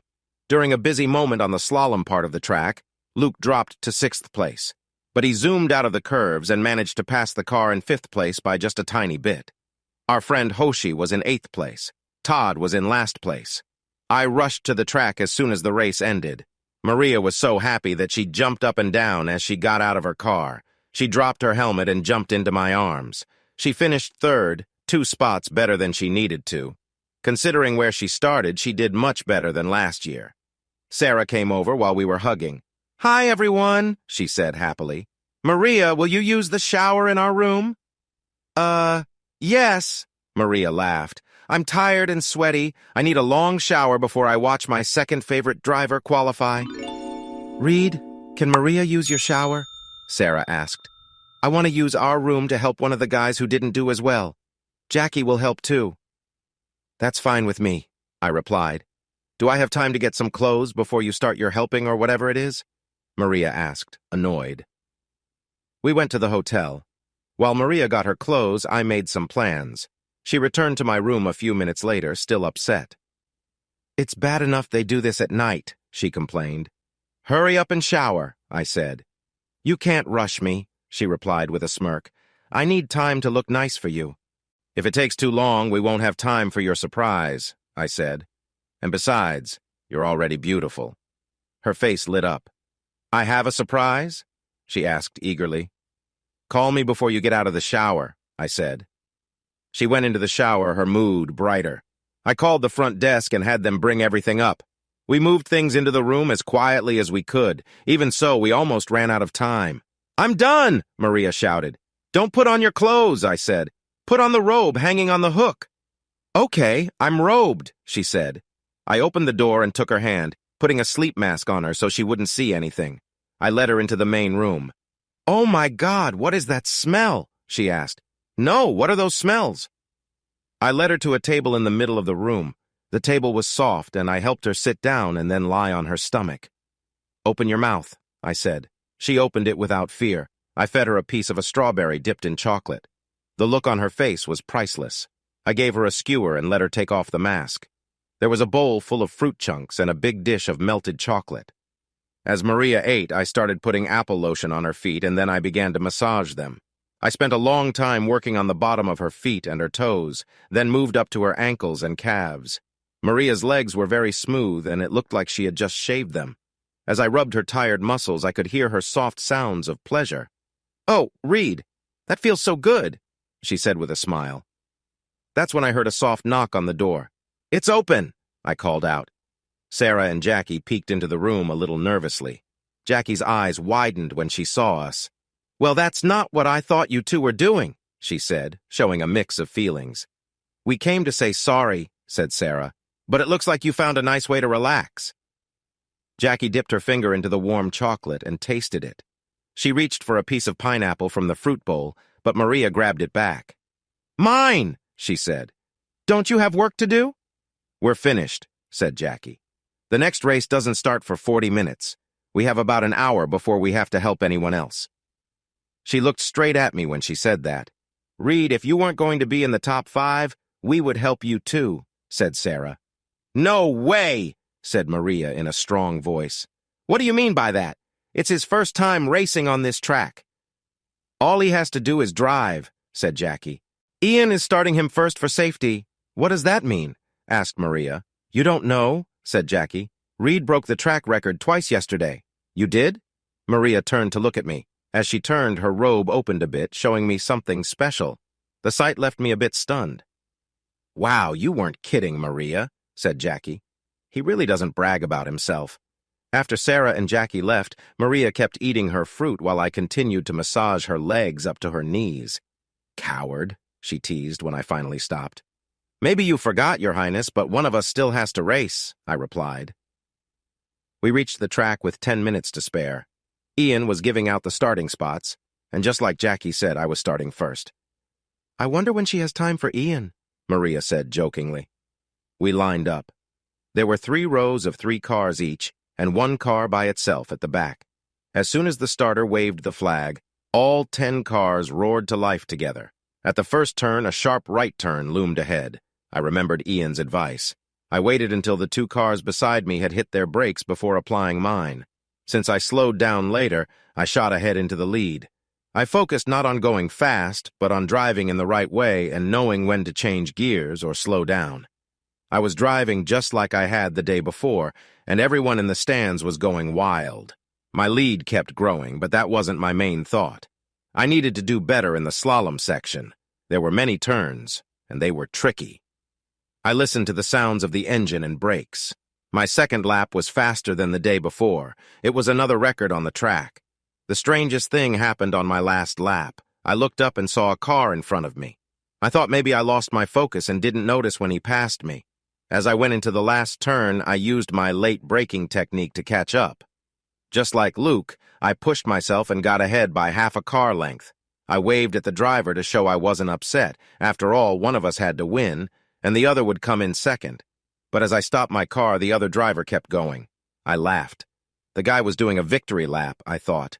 I felt a bit confused. Maria ran over to me with Luke and Hoshi. When she hugged me, nothing else mattered. Reed, as nice as you are, you're tough on the track, said Hoshi. Are you serious? I laughed. That guy in car number 4 is the real problem. He's taking a victory lap, and I swear I passed him. The second-place driver shouldn't take the lap, and this isn't even a race. This is just qualifying. That guy is the real problem. Maria was hugging me and laughing hard at the same time. Reed, everyone knows you were ahead of him, said Hoshi. He wasn't in second. He was in last place. You lapped him. He was trying really hard not to be lapped. Wow, that's embarrassing. Technically, you came in first and 10th. That means he came in 11th in a race with 10 cars. You could have let him go. Ask him if you're a problem. I think I heard one of my favorite words, Jackie jumped in. It starts with a D and rhymes with sick. Not the right moment, Jackie, Maria said. So anyway, Jackie continued, we're all going out to the club tonight to celebrate the winners and have some fun with those who didn't do so well. We want both of you to join us. Whatever you two have been doing for the past few nights will still be there. But we only have 2 nights left in Italy, so we should all hang out at least once. I was about to say no until Maria looked at me and nodded. I can't promise we'll stay long, but we'll come, she said. And we did. It turned out to be a mess. We started the night in a booth at the back, chatting like we always did. We talked about our lives and what we were up to. We shared our likes and dislikes and talked about why Maria got divorced. We were just starting to talk about my marriage problems when Jackie arrived. Maria, there are just 3 of us and 19 guys, she said nicely. Can you dance with 1 or 2 of them and give Sarah and me a break? No, Maria replied. You and Sarah should dance with them. It's your job. I'm here to race, not to work for the tour. Jackie looked surprised. She stood there for a moment and then walked away. But she seemed to shake it off and returned a little later. I'm not doing it, Jackie, Maria told her as soon as she reached our table. Come on, Maria, you'll make Sobi's night, Jackie said. He's a nice guy. Just 1 dance, then I'll leave you alone. I'll dance with Reed while you do it. Fine, said Maria, but we're leaving after this. It's too crowded and loud in here anyway. Jackie grabbed my hand and pulled me onto the dance floor. At first, we just swayed to the music like everyone else. But then she moved closer to me. Before I realized it, she was touching me in a way that made me uncomfortable, and I tried to step back. I thought at first it was an accident, but her words made it clear she meant to. What's wrong, honey? Don't you like this? She asked, in a voice that sounded a bit too flirty. The problem was that she reminded me of why I wasn't having fun anymore. It made me think about my wife, who acted a lot like Jackie, and I wasn't the only one who noticed. We could get out of here, and you could give me a massage like you did for Maria earlier, she whispered.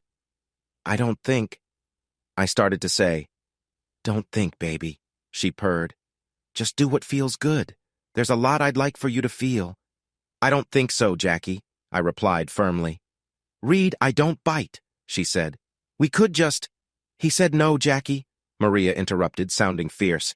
And I've got a few things I want you to feel, like my fist if you keep it up. Time to go, Maria, I said. We have a race tomorrow.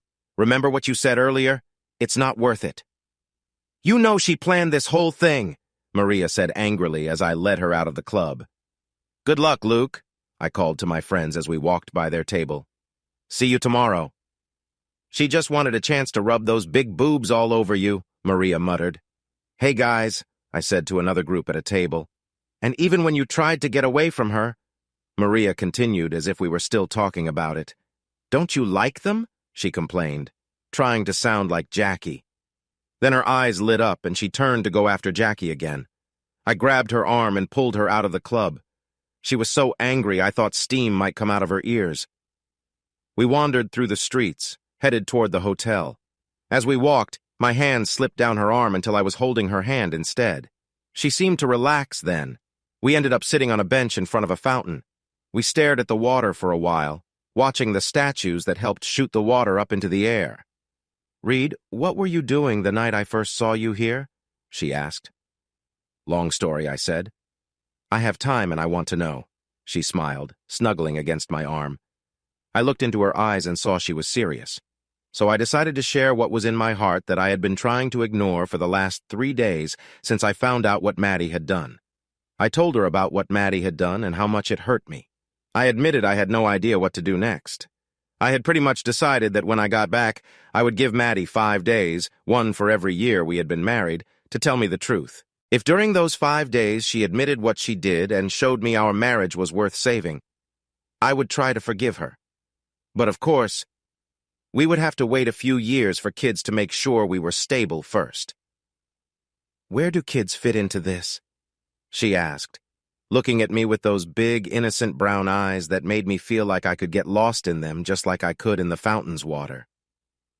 For the last few years, both our moms have been pushing us to give them grandkids, I told her. The look she gave me sent chills down my spine. She was breathing heavily and her legs rubbed together. She squeezed my hand tighter and I felt my heart race. It was like we were being pulled together, and I felt I couldn't resist. I started talking to break the tension. So when you came here and found me, I began. Suicidal, she said suddenly. No way, I laughed. I had thrown 3 coins into the fountain. I was wishing it had all been a dream. Why throw money in the water? She asked, curious. I grew up watching old movies with my grandmother, I said. One of my favorites was about people tossing coins into a Roman fountain to make a wish. People say magic can happen here in Rome. She suddenly took off her shoes and lifted one of her long legs over the side of the fountain. What are you doing, you silly girl? I asked, grabbing her arm. I'm just borrowing some money, she replied. What? I said, confused. I'm not really going to steal it, she explained. I'll throw it right back in. Maria, look at that water, I said. It's dirty. People spit in it and do who knows what. It's probably full of germs that make the magic happen. Do you think it really works? She asked. Yeah, I answered, but it might not work the way we think. What do you mean? She asked, holding my hand again. I told you I wished what happened with Maddie had been just a dream, I said. Maybe that was too big of a wish, but the fountain gave me something even better. It killed her? She gasped. No, I laughed. It gave me 3 days with you. I will never understand women. She smiled a big smile, but tears rolled down her cheeks at the same time. Just as we were about to pull closer, we heard a voice. There you are. We turned to see Sarah standing behind us. Maria, Jackie is really sorry, she said. She didn't mean any harm. She thought she was helping you. I think she was a little jealous, too. Whatever bond we had felt was gone as anger returned to Maria's eyes. How was she helping me? Maria shouted. It felt like she was trying to help herself by getting close to my friend. Maybe it was a bit of both, Sarah said. Remember what we talked about with your marriage? You just got divorced. It's only been 3 weeks since it was final. When you signed up for the tour group, you said you would never go through that again. You said you just wanted to race, improve your driving, and have some fun. Those were your words, Maria. Now look at you. Whether you want to admit it or not, you're falling for a married man. These things never end well. You two are so close that nothing could pull you apart. Maybe Jackie was just trying to give you some space before it gets even worse. And like you said, maybe she wants what you have for herself. But Sarah, you and Jackie have all the guys, Maria replied. Maria, any woman can attract a lot of guys, Sarah said. But it's much harder to find one guy who really cares about you. Reed treats you like a treasure, and you two aren't even together yet. Jackie has never had that. Honestly, I'm not sure I ever have either. All I know is that seeing you two together makes Jackie really jealous. Please forgive her, okay? As she turned to leave, she looked back at us one more time. Aren't you both supposed to be racing this morning? Can I have the couch tonight? Maria asked. No, I replied. But you can have the bed again. Am I going to be in it by myself? She asked. I nodded. The next morning, I woke up and saw her looking at me. Breakfast, race, talk, she said. I was thinking, I said. Don't stop, she replied. I like when you think. It's good for your brain, but right now, keep your thoughts in that head of yours that I love. Her eyes glanced up like she was caught off guard. Okay, but I won't eat any oatmeal, I said. 15 minutes later, we sat at a table in the cafeteria. Maria was smiling brightly like always. I was staring at a bowl of oatmeal with berries. Come on, sweetie, eat your oatmeal so you can race, she said. Don't you mean we can race? I asked. Reed, I'm already better than I was last year, she smirked. Anything else is extra. I'll still try my best, but what do Luke's NASCAR drivers say in interviews? I'm just happy to be racing. The race was a blast. It was 10 laps instead of 3. I knew Ian had something planned. Let's see how you do in traffic, he said as he showed the starting lineup. I was starting from the back. Sorry, sweetie, Maria smiled, starting from the outside of the second row. I tried to think like Maria, but speeding up and braking late into the first turn moved me up to 8th place as I passed 2 drivers coming out of the curve. I realized that Ian's plan was not so great. All the better drivers were behind me. That meant everyone I passed was not so hard to get by. By the end of the first lap, I was getting past Maria and moving into 5th place. To my surprise, Luke, who started first, had dropped to 4th. After 2 more laps, I was in 1st place and starting to pull ahead. What shocked me most was that Maria had made it into the top 3 right behind me. She finished 3rd and rushed over to me as soon as she stopped her car. She took my hand and we were ready to leave the track. Reed, get back here! Ian shouted. We have a lot to do this afternoon. I spent the afternoon getting used to the differences between the Cosworth and a real Formula One car. The car I would drive was 15 years old and 3 generations behind today's racers, but it was still much faster than anything I had ever driven. It also felt very shaky. Just a slight press on the gas sent the car speeding forward. A small touch on the brakes made the car stop so fast it felt like my insides were about to come up. The first, second, and third times I tried to brake hard while turning, I stalled the car. It was after 2 o'clock, and I had been practicing for 4 hours before I could match my times in the Cosworth. An hour later, it happened again. I finally understood something important. On the radio, Ian was really happy. Keep going, he shouted. You're doing great! That was amazing! When he finally let me leave the track, my legs felt weak. Maria was waiting for me with a few of our friends. What? She asked. Surprised to see me? I'm surprised to see them, I replied. That's how it is, someone said from a few rows back. Don't get any ideas, Paul warned. There's still a lot more racing to do. I'm watching you, so I can win.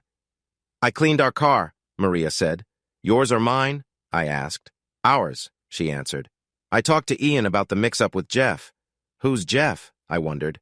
Come on, Reed, she said, sounding annoyed. How many guys do you bump into a wall each week? Anyway, we decided that Jeff and I will not share a car anymore. Later, Maria and I went out to eat something that's rare in Italy. We had American-style pizza at Pizzeria Florida with all my friends. Everything was going well. I felt a little strange when Todd asked the question on everyone's mind. Is there something between you two? He wanted to know. Without thinking, Maria said, Of course. This was followed by a loud, That's right. It turned out to be a fun evening.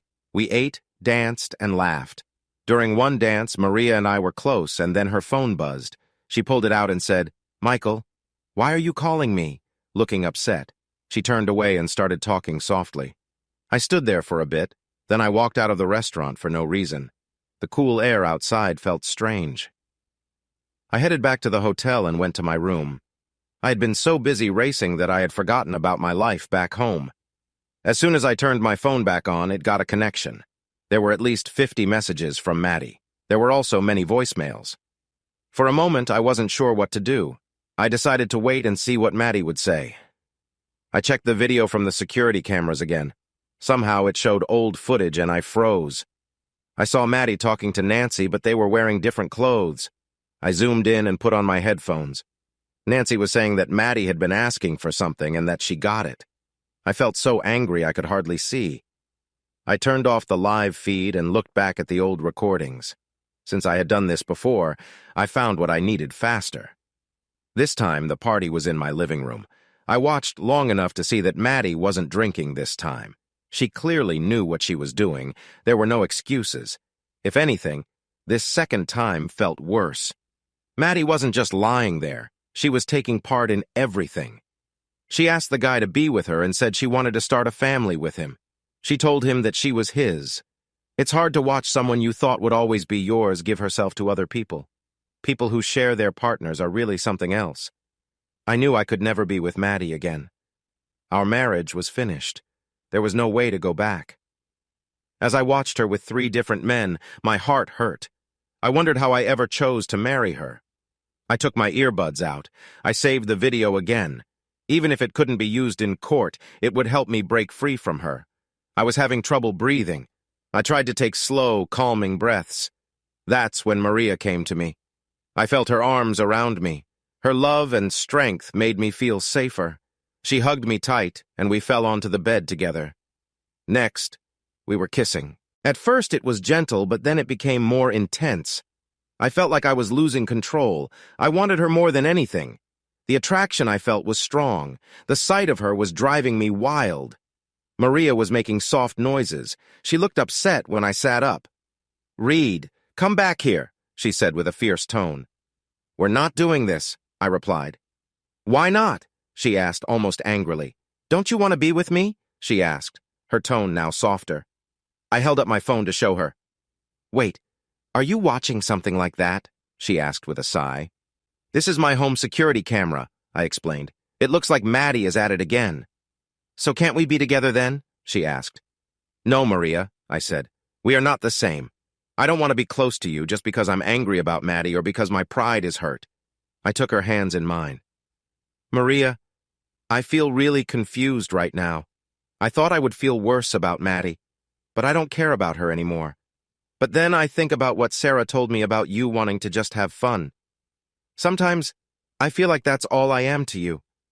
Just a bit of fun." She opened her mouth to say something, but I stopped her. "We've only known each other for a little while, Maria, but my feelings for you grow stronger every day. I already care about you enough to feel jealous. Remember at the restaurant when you talked to that guy on the phone? I didn't like it at all. Somehow that made me angrier than watching my wife with other men. And you're divorced, Maria, but I'm not yet. I don't want you to be the kind of woman who gets involved with married men. You're worth so much more than that. And one more thing, I'm not sure how you feel about us. But if this just ends up being a summer romance, I hope you don't look back and regret what we did." "Reed, you're being silly," she said. "Hey, wait," I replied. "I want you to really think about what I said, so don't answer me for 24 hours. "Wow, Reed Richards, tomorrow night I will have my say," she told me. Then she stood up and changed into her pajamas. "Wait," she said. "Come over here, mister. We might not be doing anything else tonight, but we are definitely going to sleep together." I held her close, and we settled into sleep. I barely heard her say something as I started to doze off. "I love you too, silly," she whispered. The next morning was busy. We both got special passes so we could be near the action at the race. No one else in our group had them. I even got to drive a few laps to get used to the huge track. The race was a long one. They use these races to test the cars and see what can make them better and safer. My job was to be ready in case one of our drivers needed help. Basically, I was the second backup. The crew chief, Derek, laughed at how nervous I was.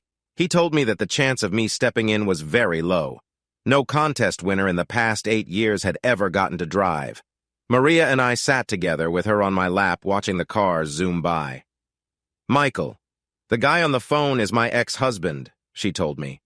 I sound worried because he's having a tough time with our divorce. His life is falling apart. He lost his job while his former assistant still has hers. She is now with her new boss. He wants to be with me again.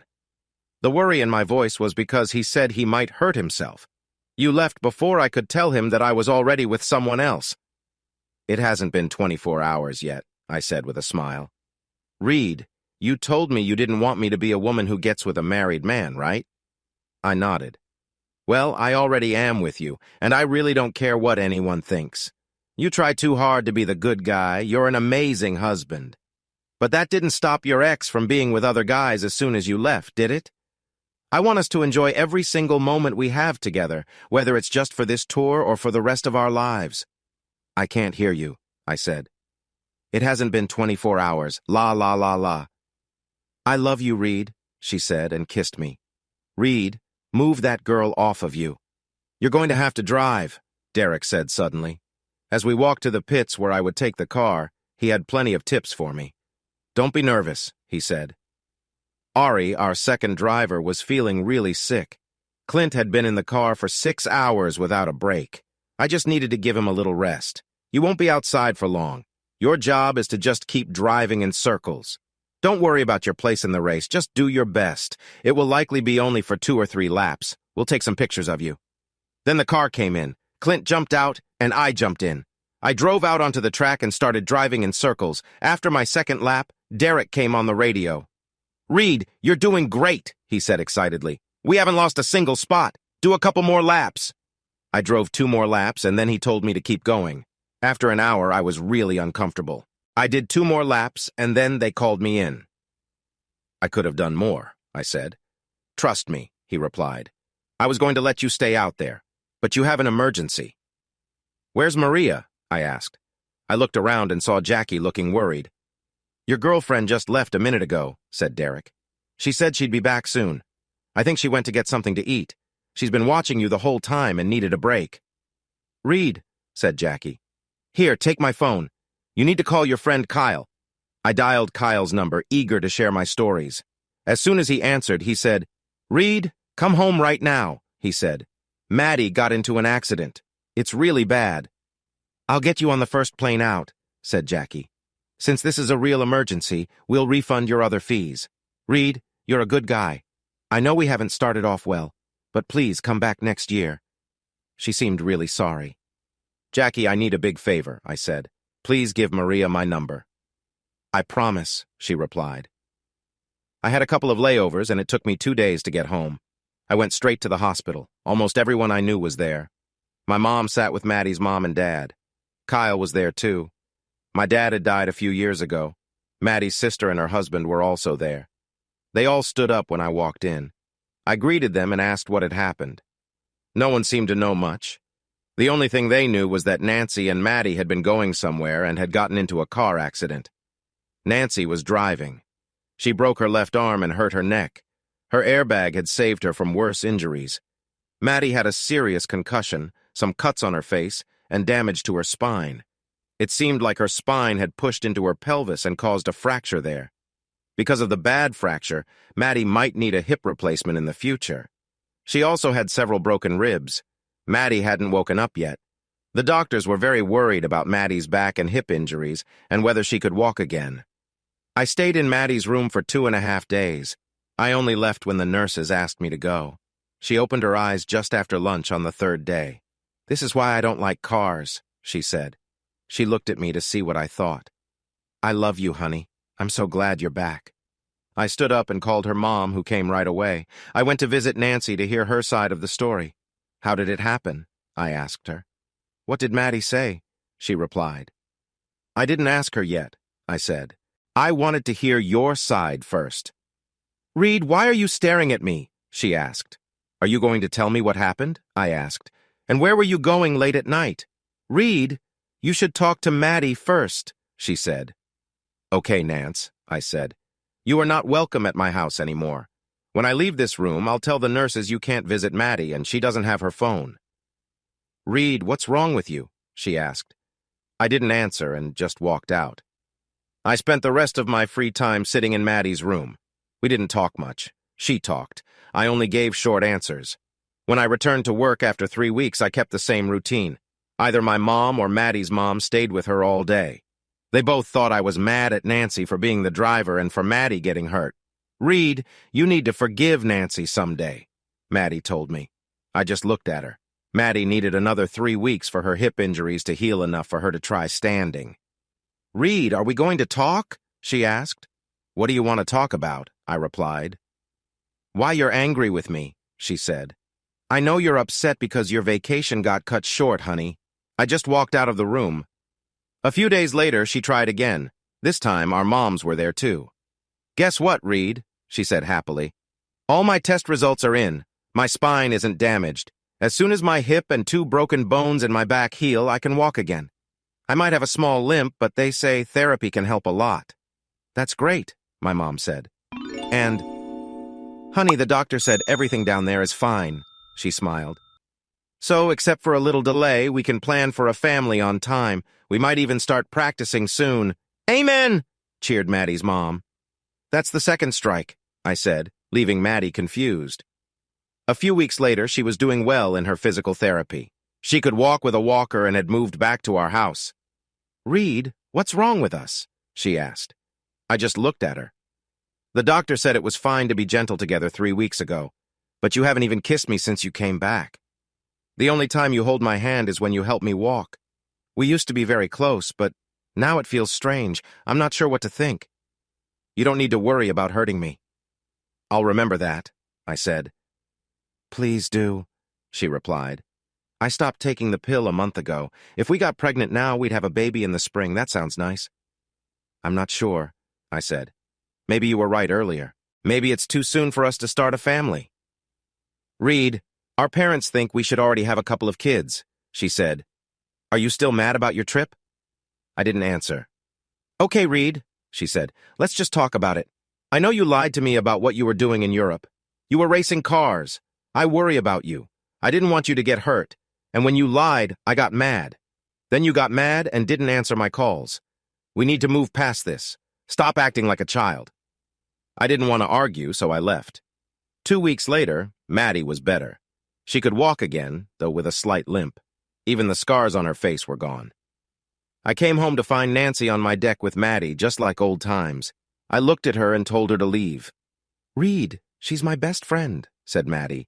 "If she can't stay here, maybe I should go too. Maybe some space would help us." "All right," I replied. Nancy looked surprised. Maddie started to cry. "Reed, I can't help that I can't walk as well anymore," she said. "You promised you would love me no matter what, remember?" I just started laughing. "Nancy, do you know why Kyle doesn't take any of the hints you drop?" I asked. She shook her head. "Kyle doesn't like girls like you," I said. "Some guys might be with them for fun, but no one is going to marry them." Nancy began to cry and ran out of the room. I knew she was still close by. "Reed, that was too harsh," said Maddie. "What's wrong with you?"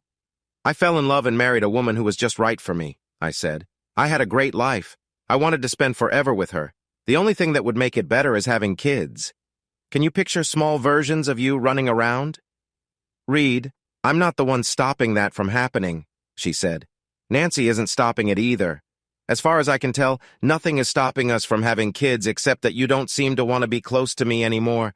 My doctor said you might be afraid of hurting me or my hip, but—" "Maddie, your hip isn't the problem," I said. "Then tell me what it is," she said. "I miss being close to you." "It's really simple," I replied. "I don't want to have kids with you. I don't want to be close to you either." She put her hand to her face. "Your friend Nancy has made you as bad as she is, and I can't stand you," I said. Maddie's face looked like she was about to faint. She took a deep breath and then looked at me with tears in her eyes. "Reed, are you out of your mind? I love you. You're the only man for me." "What do you mean?" she cried. "Maddie, I loved you so much it was almost silly," I said. "I spent my first day in Italy taking pictures of art for you. When I tried to call you to talk about them, you were mad. You didn't answer my calls. I got so worried that I checked our camera footage." Her eyes widened. "I found this," I said. I played the first video for her. "Reed, stop," she begged. "Turn that off. You don't understand. I was angry and drunk. Things just went too far. So what about the next time? I asked, skipping ahead to the part where she told Roy that he could have her. Reed, please understand, she said. It meant nothing. It doesn't change us. It's like you're racing. I just needed to let loose. It doesn't change anything because there is no us anymore, I said. Maddie, I can't be with the woman in those videos. She makes me sick. I think you should stay with your parents until we sort this out. No. Reed, I'm sorry, she cried. Maddie, you made your choice, I said. Maybe it was right for you, but it ended us. Get a lawyer. I will be fair. We'll split everything in half. We will likely have to sell the house. You can't keep it, and I don't want it. I've seen too many bad things here. But Reed, I'm really sorry, she said. Can you please just try to forgive me? Seeing her in tears tugged at my heart. You can't love someone for so long and just switch off all the feelings you have. I walked over to her and hugged her tightly. I held her for a long time. Maddie, I love you, I said. I always will. So you forgive me? She asked. I nodded. You could hear Nancy breathe out when I nodded and smiled. Reed, you have to forgive Nancy too, she said. I will if she takes you to your parents' house, I replied. She looked confused, glancing at Nancy and then back at me. Why am I going to my parents' house? She asked. I promise you won't stay long, I said. Just long enough for me to get a new place and move my things. Reed, what are you saying? She smiled. Actually, you have things to figure out too, I said. Like what? She asked. Like where you will live, I smiled. And what you will do for work. What was your degree in again? Reed, you know I never finished my degree, she replied. Well, when we sell the house, you'll have enough money to go back to school or start fresh, I said. Reed, I don't get it, she said. Why are we selling the house? I know I made a mistake, but I don't want to work. My back and hip hurt too much to stand for long. I can't do any physical jobs. Maddie, we talked about this, I said. We need to sell the house because any judge will want us to split our money evenly, unless I say it was because of cheating. If I do that, I might get a little more, but it won't be much. And as for work, honey, you're only 30. A judge won't give you more than 2 or 3 years of support money. You might not even get that. You need to find a way to take care of yourself. I like it when you take care of me, she said. I did too, I smiled. I loved when you ran up to kiss me when I came home from work every day. But that's not how it will be anymore. Divorced people don't live together. We must move on. I don't want a divorce, she said. You said you forgave me. You said you love me. Not loved, love. A big tear rolled down her cheek. Don't you love me anymore? She asked. My heart broke as I answered her. Maddie, it's like that old Whitney Houston song, I Will Always Love You. Then why are you doing this to us? She cried. I guess I'm still just a spoiled kid, I told her. I never really learned to share. She looked confused again. Then she said, Honey, I'm going to give you some space for a few days, but that's it. I know you need time to deal with what I did, but I won't give up on us. I've worked too hard on this marriage to just throw it away. I'll leave, but you must promise me we'll talk about this. I nodded, and she went upstairs to gather her things. That left Nancy and me alone for the first time that I could remember. Reed, does Kyle really think I'm bad? She asked. I nodded. But that's not fair, she said. I'm just a young woman who enjoys life. If I were a man, no one would care. The first time he saw you, he thought you were the most beautiful girl he'd ever met, I told her. Really? She smiled. I nodded again. But then he heard things about you, I explained. No guy wants to be with someone who is just giving it away. And over time, the stories got worse. What about you, Reed? She asked, tears in her eyes. I always worried about you, I said. I was afraid you would get hurt or worse, and I worried about you making Maddie think it was okay to act like you. So now you've messed up my marriage and my life, Nancy. But Reed, she was just having fun. It was just a fling, she said. It has nothing to do with your marriage or love. That's not true, Nancy. It had everything to do with love. If Maddie cared about me like she said, this would not have happened. It shows she doesn't love me as much as she insists. Plus, you were there. You heard the things she said to those guys. She enjoyed it. Now she can have that whenever she wants, I explained. I looked up and saw Maddie standing in the doorway, tears rolling down her face.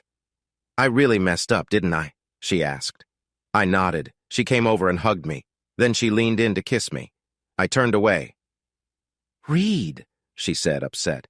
"I was just trying to kiss you goodbye. You said you liked it when I kissed you." "I'm sorry, Maddie," I replied. "That was when you were all mine. Besides, I've seen some of the things you've been up to lately, so I'll pass." She walked away, crying hard with Nancy. As they left, I felt a mix of relief and guilt. I had put up with a lot from her for weeks. I had helped her back to feeling better while she lied to me and pretended nothing was wrong.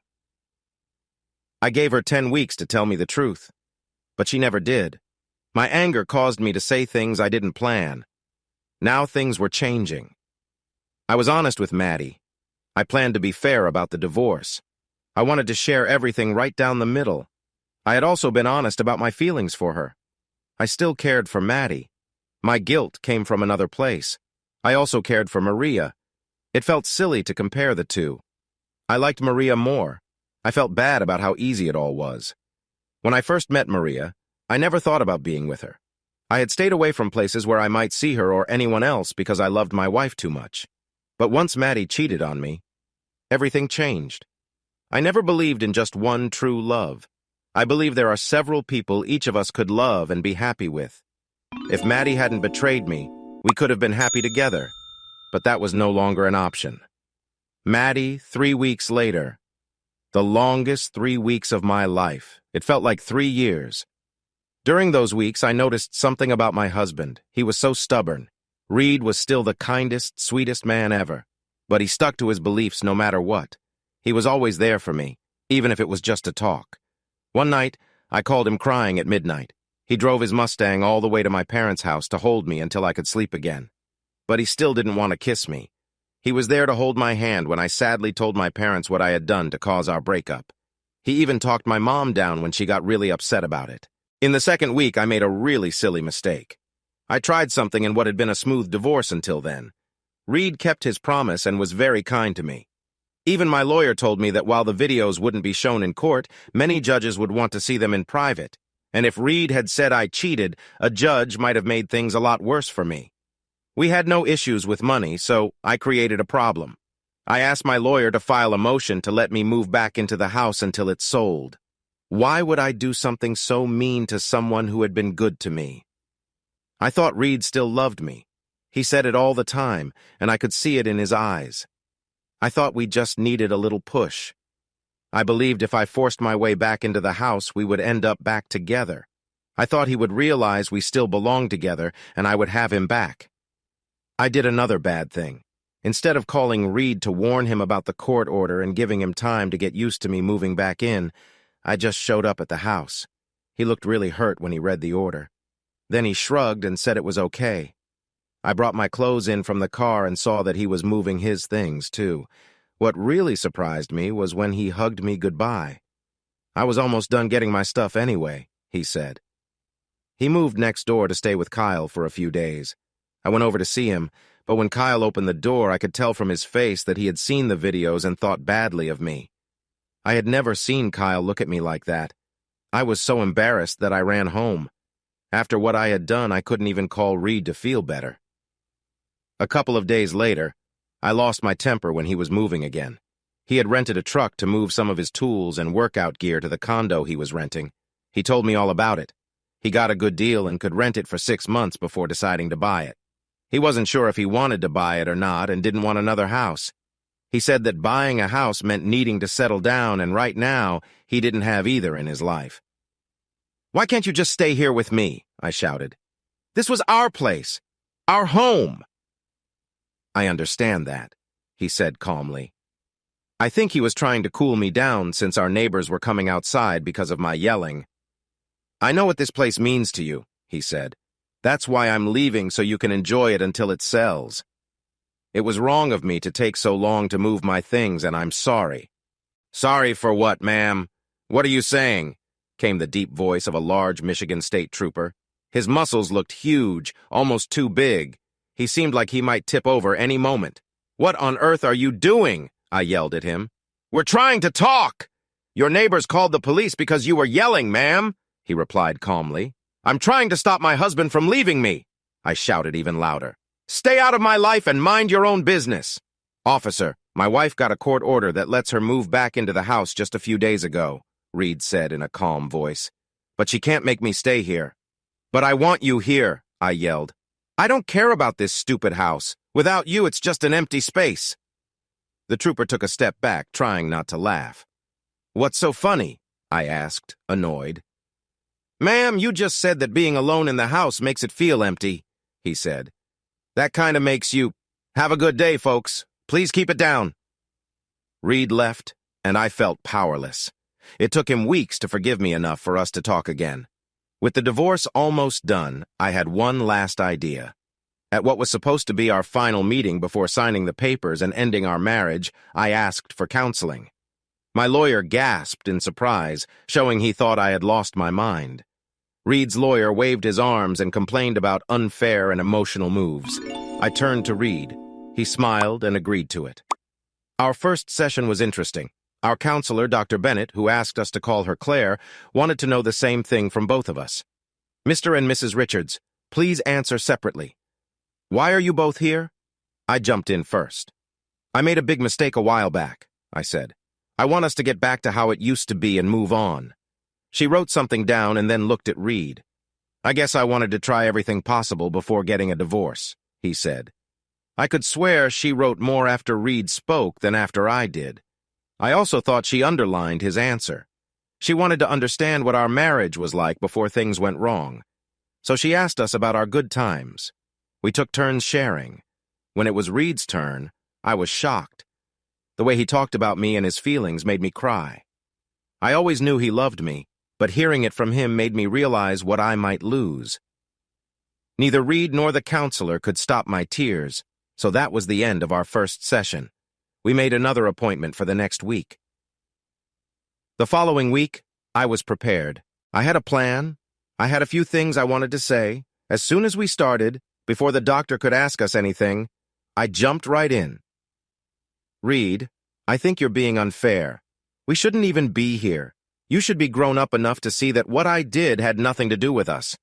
Actually, I did it for both of us," I told him. "I don't remember asking you to go out and sleep with a bunch of strangers," he replied angrily. Claire quickly wrote down notes and then turned to Reed. "Mr. Richards, let her speak," she said firmly. "I promise you'll get your chance to talk." It was the first time Reed showed real feelings. That was a step forward.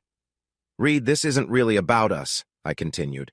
"From the start, we weren't in control. My mom, your mom, and our friends, they all pushed us to do things. The moms were the worst. They wanted grandkids no matter what. They didn't care what it did to my body or how I felt about having a child. All I heard was, 'Where are my grandkids?' And you made it worse. You gave in to them. You couldn't just tell my mom no. All you had to say was that we'd have kids when we were ready."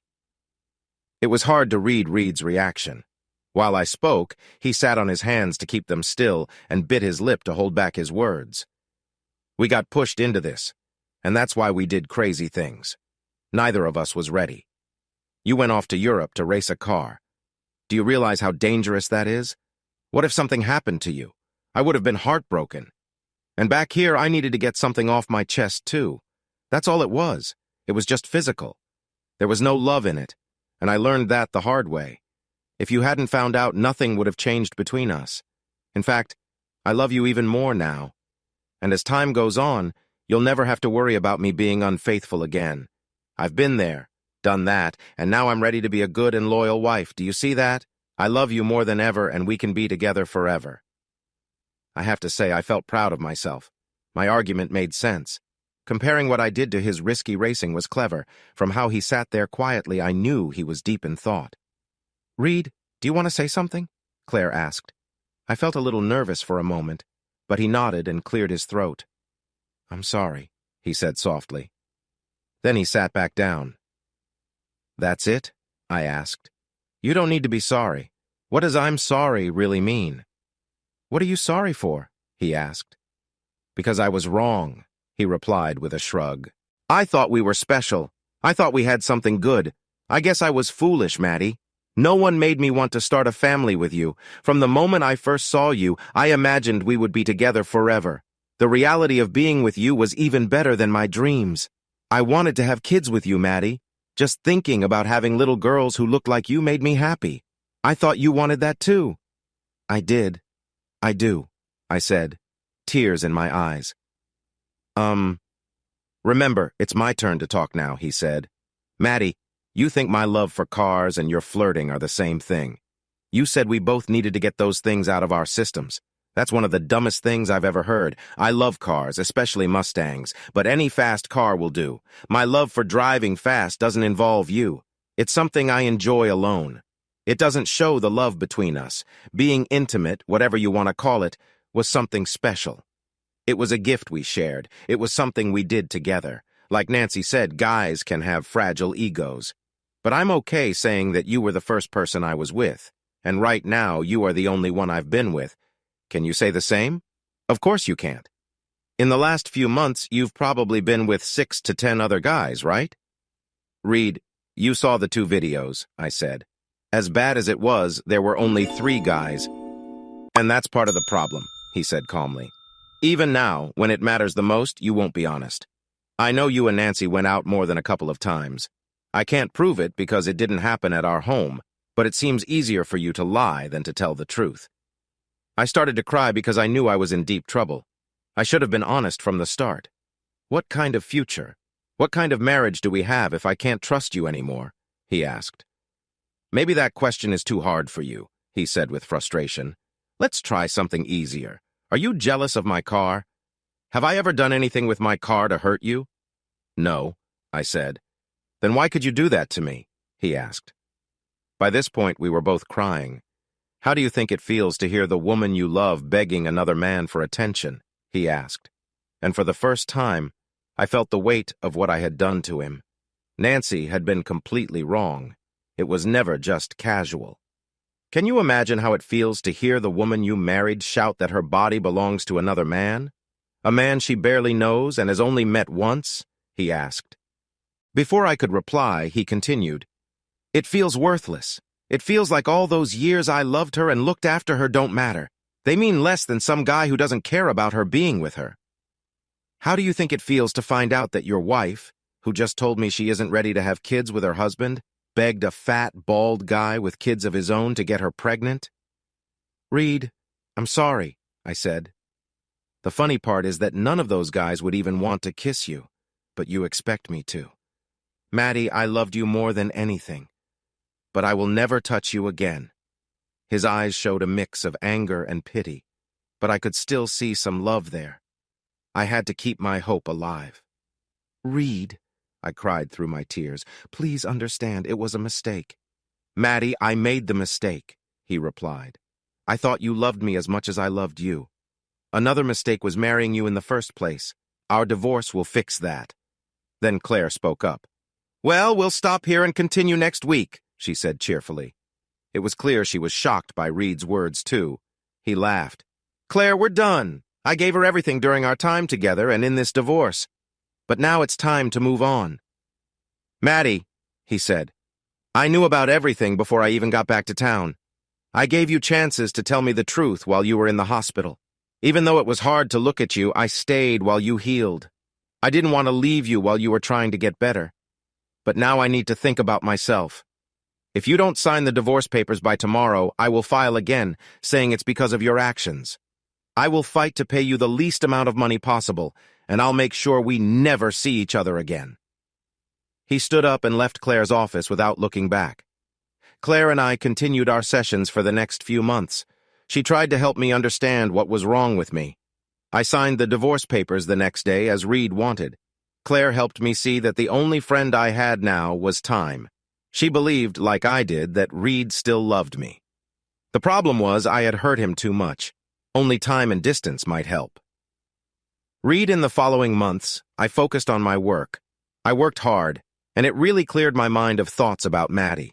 It was not as hard as I thought it would be. Every time I closed my eyes, I saw her face. The problem was, I couldn't find her or talk to her. I called the tour company, but they told me they couldn't give me her address or phone number without her say-so. I let Jackie tell Maria my number, but it seemed like Maria didn't want to call me, so I thought maybe it was just a summer fling. Those things burn bright but fade fast. It felt like the hot summer sun mixed with the thrill of racing. But here's the funny part. I wouldn't trade that week for anything. A few months later, my secretary came to me with a plan. She and a few co-workers thought I needed a break. I had no idea where to go or what to do. I had everything else in my life planned out, even how long it would take to get my divorce from Maddie. I could feel the ring in my pocket. It was strange. I never thought I wouldn't be able to use it. Then I got an email that changed everything. It had the dates for this year's racing tour, and they had made some exciting changes. This year, the race in Germany would be on the Nürburgring instead of just driving on the Autobahn. There was also a website and a phone number to sign up. I called the number and was surprised to hear a voice I recognized. "I want to sign up for the tour," I said. "Sure, what's your name?" she asked. I was even more sure it was her. "Reed Richards," I replied. "Hi, Reed. Welcome back," she said. "I hoped you would join us again this year. It's Jackie." "Hey, Jackie, has Maria signed up yet?" I asked. "No, not yet," she said. "But don't worry, I'm sure you'll meet a lot of people on the tour. I hope you enjoy the whole trip this time. You started off great last time, and you need to defend that track record." After I gave her my credit card info and hung up, I felt crushed. I was so disappointed it hurt. It felt like a piece of me was missing. It's funny if you think about it. I had been with Maddie for so long that I didn't want to count the years. Our relationship was so broken by what she did that I felt free when we signed the divorce papers. Yet here I was, nearly in tears over a woman I had only spent a week with. In the following weeks, as I waited for the tour, I called the office a lot, hoping for news about Maria. Jackie was always friendly and kept telling me she would take good care of me this year. She said she was a changed person and that her past behavior was done. She even reminded me about the massage I gave to Maria and how much she thought about it. I ended our calls before she could ask me for a massage, too. A few weeks later, I found myself back in Italy. I was staying in the same old hotel. By chance, I ended up in the same room again. I arrived a day early, just like I did last year. I saw Sarah. She was still as thin and attractive as she had been before, but there was a new sharpness to her features that I hadn't noticed earlier. It felt like something had changed her attitude. Now she had a hard look on her pretty face. Maybe it had always been there, but I hadn't really noticed. Jackie, on the other hand, had changed a lot. She was still short with big breasts and a curvy backside, but her waist was thicker now. Her walk, the way she moved her hips side to side, was different. However, her personality had improved. She was still flirty, but much friendlier. With me, she seemed almost inviting. I wondered if she felt that way about others, too. I couldn't help but think about what had happened to both of them to cause such big changes. Sarah seemed to have lost her friendly side, even if her body still looked good. Jackie had changed more in shape, but she was nicer now. It made me feel like women were behind all of my troubles. I spent that afternoon thinking deeply about whether I really wanted to be there. In the end, I chose to stay. Later in the evening, I heard a lot of noise. It sounded like Jackie was yelling. I didn't want to get mixed up in the drama again. I decided to focus on my own path. I took a stroll and ended up at the fountain. I smiled, remembering how I was there the year before. I had wished for something back then, but it hadn't happened. I wondered if I should make a wish again. I reached into my pocket and laughed when I found 3 coins, 3 quarters this time. I raised my arms to throw the coins into the fountain when someone grabbed my arm just before I did. "Don't waste your money. That thing doesn't work," she said. "Trust me, I've thrown 1,000,000 coins in waiting for you to call me." I turned and saw her smiling brightly. "Maria!" I exclaimed. "Oh, so you remember my name?" she teased. Then she softened her look at me. "Sorry I'm late," she said. "I had trouble with the Italian police." "Really? For what?" I chuckled. We were drawing closer to each other like magnets.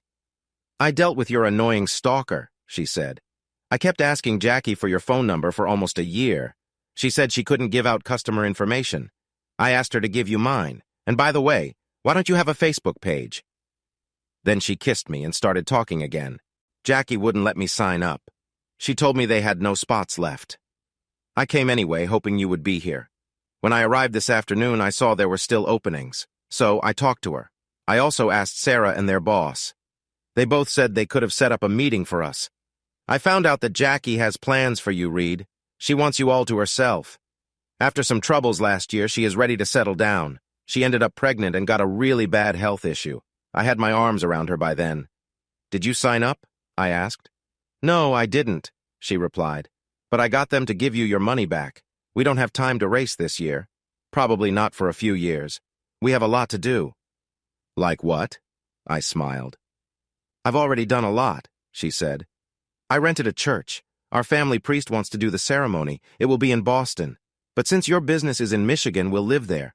I can work anywhere with an internet connection. Wait, she said. I just thought, I've had a year to think about this. You might not be thinking about us the same way, or maybe you need time to know what you want. Are you even divorced? She looked at me seriously. Reed, I just want us together, she said. I need us together.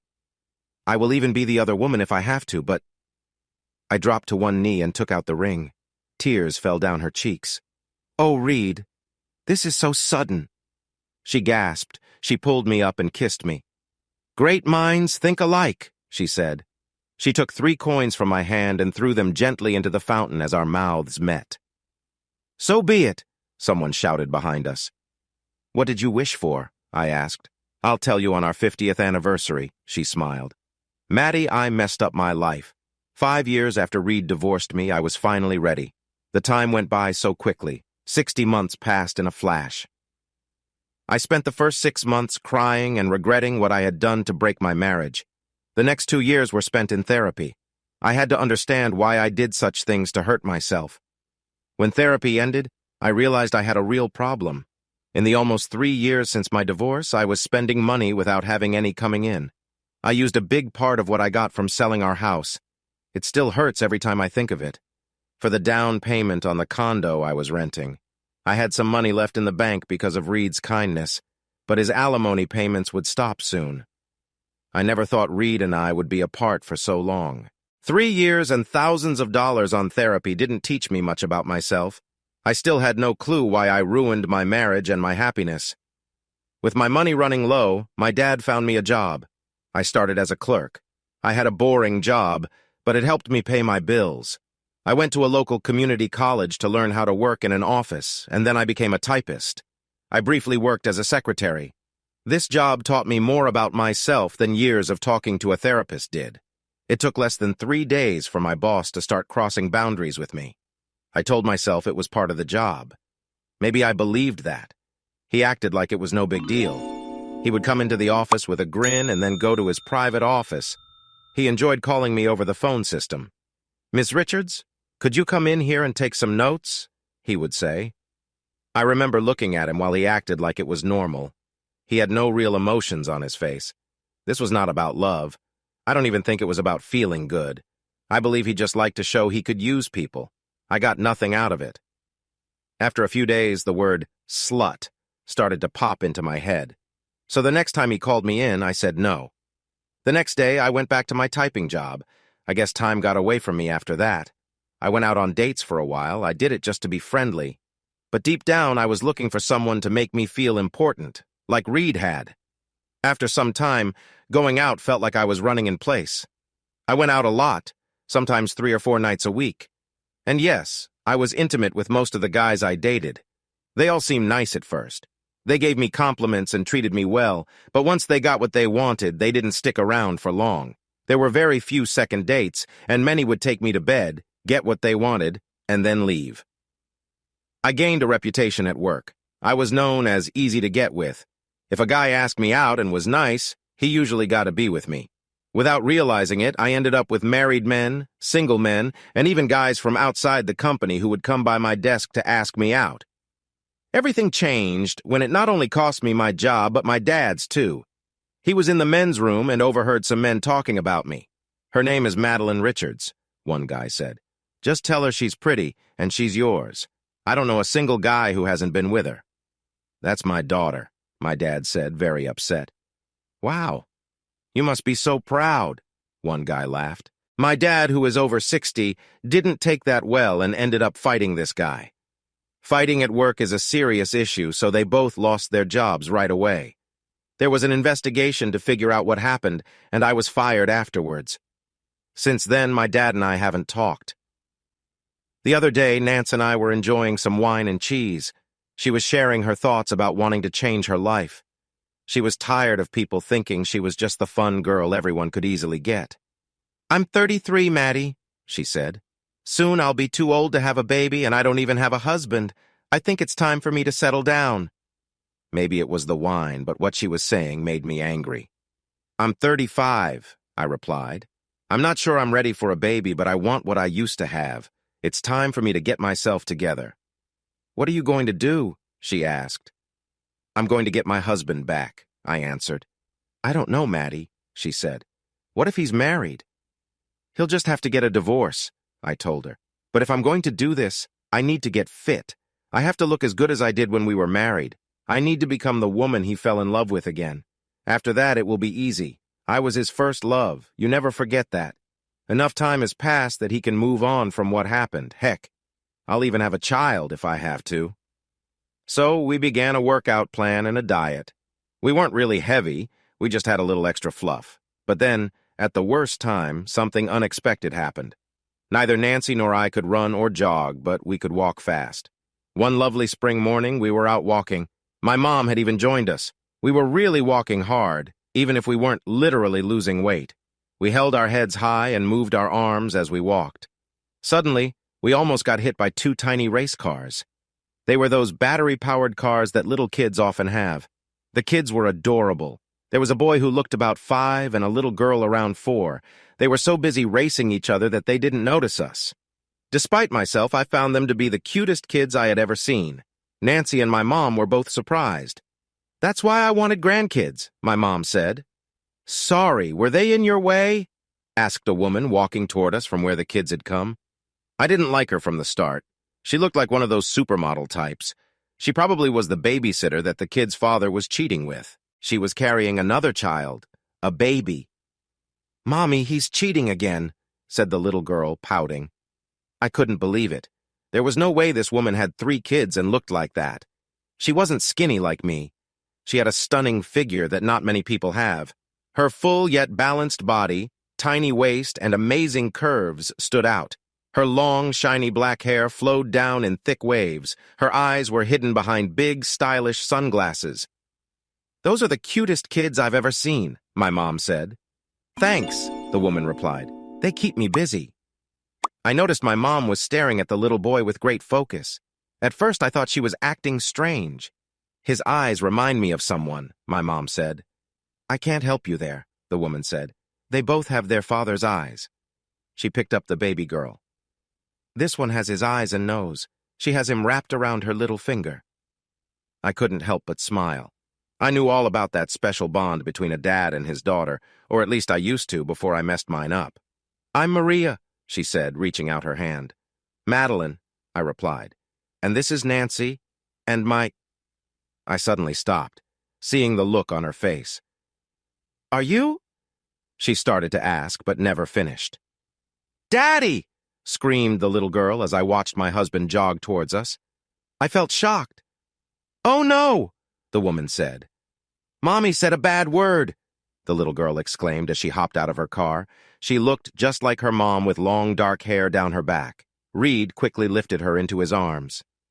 "Daddy, Mommy said a bad word and Kyle is cheating." The little one filled her dad in on everything. Later, Pumpkin, he said. "Hi, Maddie. Hey, Nancy. Hi, Mom. Can I still call you that?" My mom nodded and hugged him. "You all look great," he said. As he spoke, my mom moved closer as if being even a foot away from my husband was too much for her. Before I knew it, they were holding hands with a child in each of their other hands. I felt a strange mix of sadness and anger that day. I called it depressed, a mix of depressed and pissed. I learned from their talk that they had been married since the day after my divorce was final. And since Kyle was a little over 5, Maria must have been expecting a baby before they got married. It felt like Reed walked out of our lawyer's office after signing the papers and fell right into her life. 3 kids in less than 5 years showed me a lot. While I had been waiting for 5 years, Reed had moved on, unless you counted holding his new wife. Maria tried to play nice. But I could see she had the upper hand. She had taken the man I was breaking apart and made him whole again. He looked happy and had everything he wanted. Maria had taken away my life and my dreams. She was living my life, and she was doing it better than I ever could. "Reed, do you ever see Kyle?" Nancy asked. "He married my cousin. They live in Boston," Maria said, hurting Nancy's feelings. I had no idea what to do next in my life, but I knew one thing for sure. I finally understood where I went wrong. Those ads on TV were made for silly teenagers. Just do it, they say. No fear. YOLO. Be all you can be. Those are nice ideas for teenage girls who have no worries or big responsibilities. But for older women, things feel different. Our messages change. Just do it, they say. But think twice, I reply. You have a lot to lose. YOLO, shout teen girls everywhere. YOL, I shout back. You only lose everything. Hey audience, if you like this video and want to keep up with more thrilling stories, make sure to subscribe to Prince Cheating Tales and hit the notification bell. You don't want to miss out on our upcoming adventures. Thanks for watching, and we'll see you in the next wonderful story.